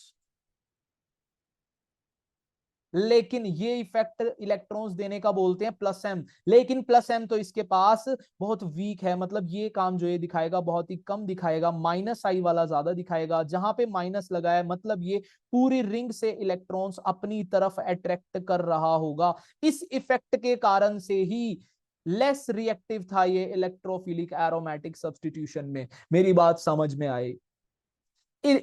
अगर मैं इसके पास इलेक्ट्रोफाइल डाल रहा हूं और कह रहा हूं सीएल की जगह पे इलेक्ट्रोफाइल को आने दे, नहीं, ये नहीं आने देगा। मेरी बात को समझ में आई? बात समझ में आई? Electrophilic aromatic substitution compare to benzene, benzene के अंदर इजीली हो जाता है, लेकिन इसके अंदर उतना ज्यादा इजीली नहीं हो पाता, क्योंकि ये प्लस एम इफेक्ट कम और माइनस आई ज्यादा दिखा रहा है, तो पूरी रिंग के ऊपर भी इलेक्ट्रॉन डेंसिटी ओवरऑल कम हो गई, लेकिन इलेक्ट्रोफाइल्स को इलेक्ट्रॉन डेंसिटी चाहिए थी, इलेक्ट्रॉन डेंसिटी तो उसने पूरी रिंग पे भी कम कर दी और सारी इलेक्ट्रॉन डेंसिटी अपनी तरफ खींच ली। क्यों? क्योंकि इसने माइनस आई इफेक्ट ज्यादा शो कर रहा है as compare to plus M. मेरी बात को समझे? इलेक्ट्रॉन डेंसिटी उतनी ज्यादा नहीं मिलेगी जितनी ज्यादा मिलनी चाहिए थी, तो इसी की वजह से हमारा इलेक्ट्रोफाइल यहां पे अटैक करने में थोड़ा सा लेस रिएक्टिव होगा एज कंपेयर टू बेंजीन। यहां पे बात करो, हमने सारी इलेक्ट्रोफिलिक रिएक्शंस अभी पढ़ी हैं। इलेक्ट्रोफिलिक रिएक्शंस में अगर आपसे एक जगह दिया है हेलो अरीन और एक तरफ दिया है बेंजीन, और दोनों में ही सेम है हमारे लिए, कुछ भी लगा लो, अगर मैं यहां पे लिखता हूं R C L anhydrous AlCl3, R C L AlCl3, आपको पता है दोनों में ये अटैक कौन करने वाला है? इलेक्ट्रोफाइल आर प्लस, लेकिन इसमें रिएक्शन थोड़ी सी स्लो हो जाएगी, इसमें रिएक्शन थोड़ी सी फास्ट रहेगी। प्रॉब्लम समझ में आई? होगी दोनों में, लेकिन हम रिएक्टिविटी ऑर्डर की बात कर रहे हैं, कंपैरिजन की बात कर रहे हैं, किसके साथ? बेंजीन के साथ। चलो ठीक है भाई, फर्स्ट पॉइंट हमको समझ में आ गया। सेकंड पॉइंट देखते हैं, however they can undergo nucleophilic. अब बात कर रहा है एनएसआर की। एनएसआर भाई ये वैसे तो करता नहीं, लेकिन ये दिखा सकता है कुछ कंडीशंस अगर लगा दे तो। कंडीशंस हमने पढ़ ली है, इलेक्ट्रॉन विड्रॉइंग ग्रुप अटैच कर दोगे तीनों साइड तो बात बन सकती है substitution reaction undergo certain condition. कुछ कंडीशंस है वो फॉलो अप करा दो तो कब बात बन जाएगी। ठीक है भाई, इतनी बात भी आ गई। पोलैरिटी, अब देखते हैं पोलैरिटी पे किस तरीके से डिपेंड करेगा। पोलैरिटी यार बहुत सिंपल सी चीज है, हमने ये चीज पहले भी पढ़ी थी। The polarity of haloarenes varies depending on the halogen atom attached. देखो यार, अगर मैं बात करता हूं यहाँ पे एरोमेटिक एक कंपाउंड लगा दिया, यहाँ पे हेलोजन लगा दिया, तो हेलोजन पे ही टोटली डिपेंड कर रहा है। अगर इलेक्ट्रोनेगेटिविटी इनकी अलग अलग है, एक तरफ फ्लोरीन है एक तरफ आयोडीन है, आपको पता है फ्लोरीन की इलेक्ट्रोनेगेटिविटी ज्यादा है, तो पोलैरिटी भी इसी की ज्यादा होगी। ये पॉइंट हमने पढ़ा भी है। ठीक है, increase the electronegativity of the polarity increases with the electronegativity of halogen atom. जिस तरीके से ये पॉइंट हमने समझ लिया, समझ में आ गया। इसके बाद अगर बात करें कलर एंड ऑर्डर, ये देखो ये भी बहुत छोटा सा पॉइंट है, ध्यान से समझ लो। Some halo arenes have distinct colour and odour. हमको नहीं पता भाई, अलग अलग हेलो एल्केन अलग अलग हेलो अरीन का अलग अलग जगह पे अलग अलग रोल है, बट हम एक का आपको बता देते हैं जिसका आपके एग्जाम में भी आ सकता है। For example chlorobenzene has a sweet order होता है इसका, और ये कलरलेस होता है। वैसे यहां से कोई क्वेश्चन आएगा नहीं, आए तो क्लोरोबेंजीन का ही आएगा, वो हमने याद कर लिया। बात समझ में आई? इसके बाद अगर मैं बात करूं, हमारा हेलो अरीन भी खत्म। अब हेलो अरीन में हमने क्या क्या पढ़ा है यार? बहुत आसान आसान सी चीज पढ़ी है। पहले पढ़ी method of preparation. Method of preparation totally based थी हमारी डायएजोनियम सोल्ट पे। अगर मैं थोड़ा सा लिखना चाहूं तो मेथड ऑफ प्रिपरेशन हमने टोटली बेस्ड किस पे कराई है? डायएजोनियम सोल्ट पे। डायएजोनियम सोल्ट के बाद आपको जरूर याद करना है उनका जो नेम रिएक्शन सारी की सारी लिखी है, जैसे कि हमने लिखी है गेटरमैन कोच है, सेंडमेयर है, हाँ, किसके अंदर सोल्ट होता है, किसके अंदर पाउडर होता है, किसका यील्ड ज्यादा आता है, ये पॉइंट्स आपको पता होने चाहिए। फिर हमने करी है केमिकल प्रॉपर्टीज और अभी लास्ट में कर ली हमने फिजिकल प्रॉपर्टीज, और ये सारी चीजें आपको समझ में भी आ गई। तो हेलो अरीन्स भी खत्म, हेलो एल्केन भी खत्म। अब आते हैं हम यूजेस एंड एनवायरमेंटल वाले पार्ट पे, अपने पे आ जाते हैं। फर्स्ट अपना कौन था, डाइक्लोरोमीथेन। अब डाइक्लोरोमीथेन का मतलब क्या होता है, अगर मैं आपसे पूछूं इसका फॉर्मूला क्या होगा। डाइक्लोरो है मतलब Cl2 भी दो है, और मीथेन है, मीथेन देखो सी चार बॉन्ड बनाए, दो पे Cl है तो दो पे क्या लगाना पड़ेगा, हाइड्रोजन, तो इसका फॉर्मूला क्या बन जाएगा, CH2Cl2। पहली बात तो फॉर्मूला आपको आना चाहिए, फॉर्मूला हमने कर लिया। अगला पॉइंट देखते हैं, it is useful as solvent in industry. मतलब इसका main use as a solvent हम इसको ट्रीट करते हैं। जो हमारी रिएक्शन होती है उसके अंदर एक सॉल्वेंट था जो लोगों को मीडियम प्रोवाइड कराता था। लोग कौन थे उसमें, सबस्ट्रेट और अटैकिंग रिएजेंट को मीडियम प्रोवाइड कराता था सॉल्वेंट। उसी तरीके से हम अपने डाइक्लोरोमीथेन का भी यूज करते हैं। अगला पॉइंट पढ़ते हैं, mostly it is used in the production of chemical used in removal of colour. इसका काम क्या है, किस तरीके से हम यूज कर सकते हैं। अगर हमसे वर्क फंक्शन पूछे तो ये कोई भी कलर को रिमूव करने के एजेंसी में काम आएगा। बात समझ में आई। अगला पॉइंट, अगर हम हार्म की बात करें तो नर्वस सिस्टम के लिए हार्म है। It is come in direct with I, तो आपका कोर्निया डैमेज हो सकता है। इन एडिशन अगर ये स्किन के साथ कांटेक्ट में आता है तो रेड रैशेस आपको हो सकते हैं। इतनी इंफॉर्मेशन काफी है, स्ट्रक्चर काफी है। स्ट्रक्चर की बात करें, टेट्राहेड्रल हमारी स्ट्रक्चर आ जाएगी, जिसके बीच में बॉन्ड एंगल आ जाएगा हमारा कितना, आपका होमवर्क है, ठीक है। टेट्राहेड्रल में कितना एंगल होता है ये चीजें आपको पता होनी चाहिए। टीबीपी में कितना होता है, टाइप्स ऑफ एंगल कितने होते हैं, ऑक्टाहेड्रल में कितने टाइप्स ऑफ एंगल होते हैं और उनके बीच का एंगल्स क्या है, ये चीज पता होनी चाहिए। एक्सियल, इक्विटोरियल, ये सब चीजें आपको आनी चाहिए, भले ही आपके सिलेबस में हो या ना हो। इनडायरेक्टली ये बहुत ही बेसिक सी चीज है, कहीं भी आपसे क्वेश्चन पूछ सकते हैं। अगर यहाँ पे ये नाम लिखा है तो इसकी स्ट्रक्चर भी पूछ सकता है भाई वो, तो आपको सारी स्ट्रक्चर्स तो आनी ही चाहिए। ओके देन, अगर हम बात करें यार टेट्राक्लोरोमीथेन की, तो सबसे पहले आएगा फॉर्मूला। चार बार इसने क्लोरीन लगा दिया तो चारों साइड पे मेरे पास क्लोरीन ही आ जाएगा। अगर बॉन्ड एंगल की बात करूं, अगेन टेट्राहेड्रल का क्या होता है आपको याद होना चाहिए। अगर मैं इसके पॉइंट्स की बात करूं तो देखो यहाँ पे कुछ यूजेस लिखे हैं, यहाँ पे क्लींजिंग सॉल्वेंट की तरह, और ऐसा लगा लो डी ग्रीसिंग एजेंट की तरह भी यूज कर सकते हैं। कोई परमानेंट डैमेज कर सकता है हमारे नर्वस सेल को। अगर मैं एटमोस्फेरिक में बात करूं तो ओजोन लेयर को भी ये तकलीफ पहुंचाता है। इसके बाद बात करूंगा मैं फ्रियोन्स की। फ्रियोन्स क्या होते हैं भाई, ध्यान से समझो। अगर मैं बात करूं, क्लोरोफ्लोरो कार्बन कंपाउंड्स होते हैं। पहला पॉइंट हमको मिल गया हाईलाइट, जो हमको याद में रखना है, ऑफ मीथेन। मीथेन के क्लोरोफ्लोरो कार्बन होते हैं, मतलब इसके अंदर क्लोरीन भी आ सकता है, फ्लोरीन भी आ सकता है, और हमारा मीथेन एक ही कार्बन होगा, तो उसको क्या बोलेंगे हम, फ्रीओन बोलेंगे। इथेन का भी हो सकता है, मीथेन का भी हो सकता है, आर कलेक्टिवली नोन एज फ्रीओन्स। इन सबको मिला के हम फ्रीओन्स बोलते हैं, इनके पूरे के पूरे ग्रुप को हम फ्रीओन्स बोलते हैं। It is manufactured by the Swarts reaction. Swarts reaction में आपने देखा था, हमने इनके बारे में पढ़ा था, टेट्राक्लोरोमीथेन के बारे में पढ़ा था। Freon 12 is one of the most famous common Freon जो हम यूज करते हैं इंडस्ट्रीज में, वो हमारा फ्रीओन 12 है। आपके पास ऑप्शन आ सकता है 11, 10 ऐसे करके, तो आपको 12 वाला याद करना पड़ेगा, ये एक पॉइंट है। Freon is able to initiate radical chain reaction. जो हमने जैसे कि सनलाइट के अंदर जितनी भी रिएक्शन होती है वो रेडिकल बेस्ड रिएक्शन होती है, जैसे कि हमने सोडियम के साथ भी देखा, उसके पास एक इलेक्ट्रॉन था। ऐसी ऐसी रिएक्शंस में भी हम इसको यूज कर सकते हैं। लास्ट आ गया भाई हमारा डी डी टी। अब यार सबसे पहली चीज तो है यार इसकी स्ट्रक्चर, कमाल की स्ट्रक्चर है इसकी, ध्यान से देखो। एक बेंजीन बनाया, दूसरा बेंजीन बनाया, बीच में बनाया मर्सिडीज का निशान, तीन लगाए मैंने क्लोरीन, एक क्लोरीन लगाया यहां पे, एक क्लोरीन लगाया यहां पे। अब देखो मैं कैसे लिखूंगा इसका नाम, dichlorodiphenyltrichloroethane. Full form भी समझ में आ गई। पॉइंट देखे तो कौन कौन से पॉइंट है? इट इज पावरफुल इंसेक्टिसाइड है ये हमारा, ऑर्गेनिक पोल्यूटेंट है ये, इजीली एब्जॉर्ब हो जाता है सॉइल्स में। अगर मैं एनिमल्स की बात करूं तो इजीली मेटाबोलाइज नहीं है उनके लिए, वेरी रैपिडली, मतलब ज्यादा तेजी से नहीं हो सकता काम। ठीक है, ये कुछ पॉइंट्स थे।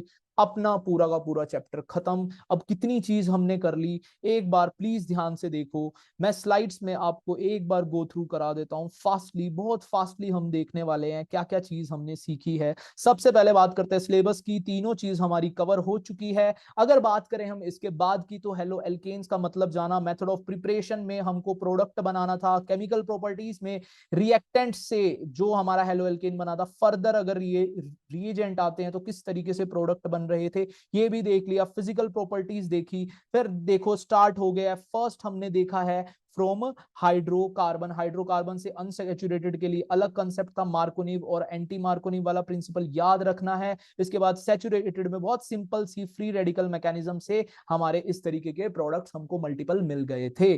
अगर मैं इसके बाद बात करूं, हमने अनसैचुरेटेड के लिए देखा, और ध्यान करने वाली बात यह थी अगर HBr के साथ पेरोक्साइड आएगा तभी एंटी मार्कोनिव लगाना है, वरना नहीं लगाना। इसके बाद हमने ट्रिपल बॉन्ड के लिए देखा, ये एक छोटा सा टेबल बनाया, ओके। इसके बाद सेकंड पॉइंट पे अल्कोहल से हमने 5 रिएक्शन देखी, 1 2 3 4 5, 5 रिएजेंट है, काम वही है। HX है तो X लगेगा, PCl5 है Cl लगेगा, SOCl2 है Cl लगेगा, रेड फॉस्फोरस X2 है तो X लगेगा, PX3 है X लगेगा। इस तरीके से हमने मैकेनिज्म को याद किया। इसके बाद हम बात करें हेलोजन एक्सचेंज की, तो 2 रिएजेंट थे हमारे पास, एक तो था HgF, एक था NaI। तो इसमें NaI हमारा होता है यूज फिंकलस्टीन में, HgF यूज होता है स्वार्ट्स के लिए। HgF है तो फ्लोरीन लगेगा, NaI है तो आई लग जाएगा। बहुत सिंपल है, यहां पे मेथड ऑफ प्रिपरेशन खत्म हो गई हमारी हेलो एल्केन्स की। इसके बाद आ गई केमिकल प्रॉपर्टीज, एलिमिनेशन रिएक्शन बहुत ही आसानी से हमने समझा, रिएक्शन विद मेटल बहुत ही आसानी से हमने रफ पेज में समझा था, पीछे जाके देख लो प्लीज, उसको समझना इंपॉर्टेंट है। क्या हुआ था, RMgX की जगह हम R नेगेटिव लिख सकते थे। R नेगेटिव कौन सा है, यहाँ नेगेटिव चार्ज, इन दोनों के बीच में डबल बॉन्ड, एक हाइड्रोजन गायब। ऐसा करके यहाँ पे भी ये, यहाँ पे भी ये, दोनों सेम है पर दोनों की प्रोसेस अलग है।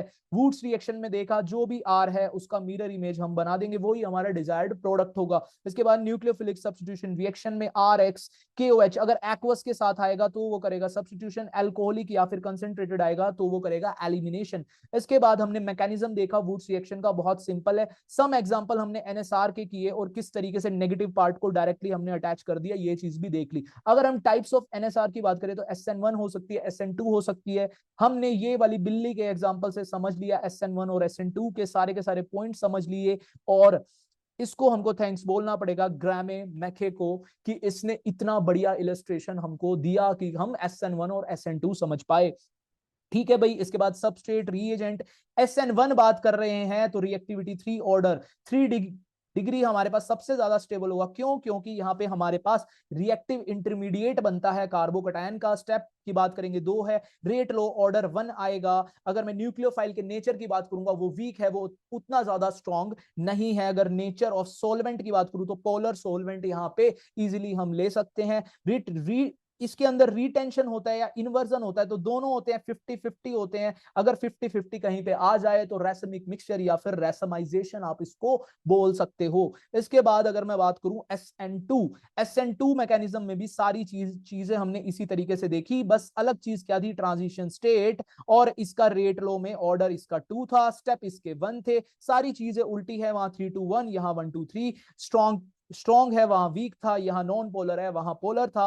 वहां पे रिटेंशन और इन्वर्जन दोनों थे, यहाँ पे सिर्फ और सिर्फ इन्वर्जन है, 100% है। इसके बाद हमने physical property of haloalkanes देखी, सारी की सारी आप समझ सकते हो। बस एक चीज है, पोलैरिटी हमारा फ्लोरीन का ज्यादा है, बाकी सब में आयोडीन राज कर रहा है। 3-2-1 ऑर्डर सेम रहेगा रिएक्टिविटी का, बस 1-2-3 SN2 के लिए आएगा। इसके बाद हेलो अरीन स्टार्ट करा, इसका मतलब समझा, इसके सारे के सारे हमने स्ट्रक्चर से समझा, एरोमेटिक कंपाउंड किसको कहते हैं, हक्कल प्रिंसिपल का टेबल समझा, मेथड ऑफ प्रिपरेशन में वही चीज, chemical property same, physical property भी देखी। अब देखो एक एक करके, हेलो अरीन्स का मेथड ऑफ प्रिपरेशन, अरीन से किया Cl2Fe डार्क अगर ले लेते हैं तो Cl लग जाएगा, इसका हमने फॉर्मूला भी यहां से सीख लिया। डायजोनियम सोल्ट हमको बनाना ही पड़ेगा क्योंकि ये बीच का एक ब्रिज है जहां से हमको बेटर यील्ड मिलती है। तो डायजोनियम सोल्ट के लिए सबस्ट्रेट हमने लिया था एनिलीन, एनिलीन में अगर हम इन दोनों में से कोई भी एक कंपाउंड डाल देंगे तो काम हमारा बन जाएगा, डायजोनियम सोल्ट हमारा कवर अप हो जाएगा। अगर इसके बाद बात करूं मेथड ऑफ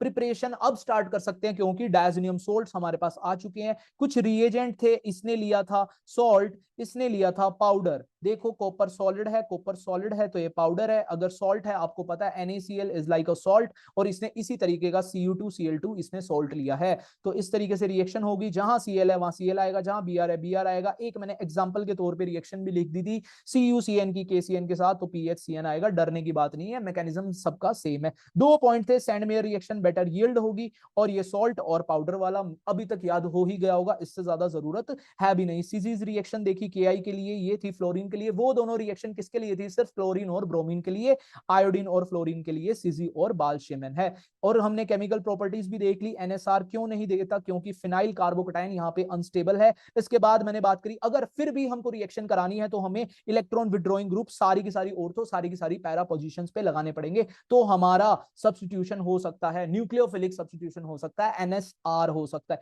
ESR की अगर बात करी तो हमने सारी रेजोनेंस स्ट्रक्चर ड्रॉ करके देखी और इंटरनली जाना, चीजों को जूम इन किया कि कहां पे हमारी इलेक्ट्रॉन डेंसिटी सबसे ज्यादा है, तो ऑर्थो और पैरा पे थी। लेकिन अगर हम ऑर्थो और पैरा में भी देखें ज्यादा किस पे है, तो हमारी पैरा पे है, इसलिए हमारे पैरा के प्रोडक्ट बने थे मेजर और ऑर्थो के प्रोडक्ट बने माइनर।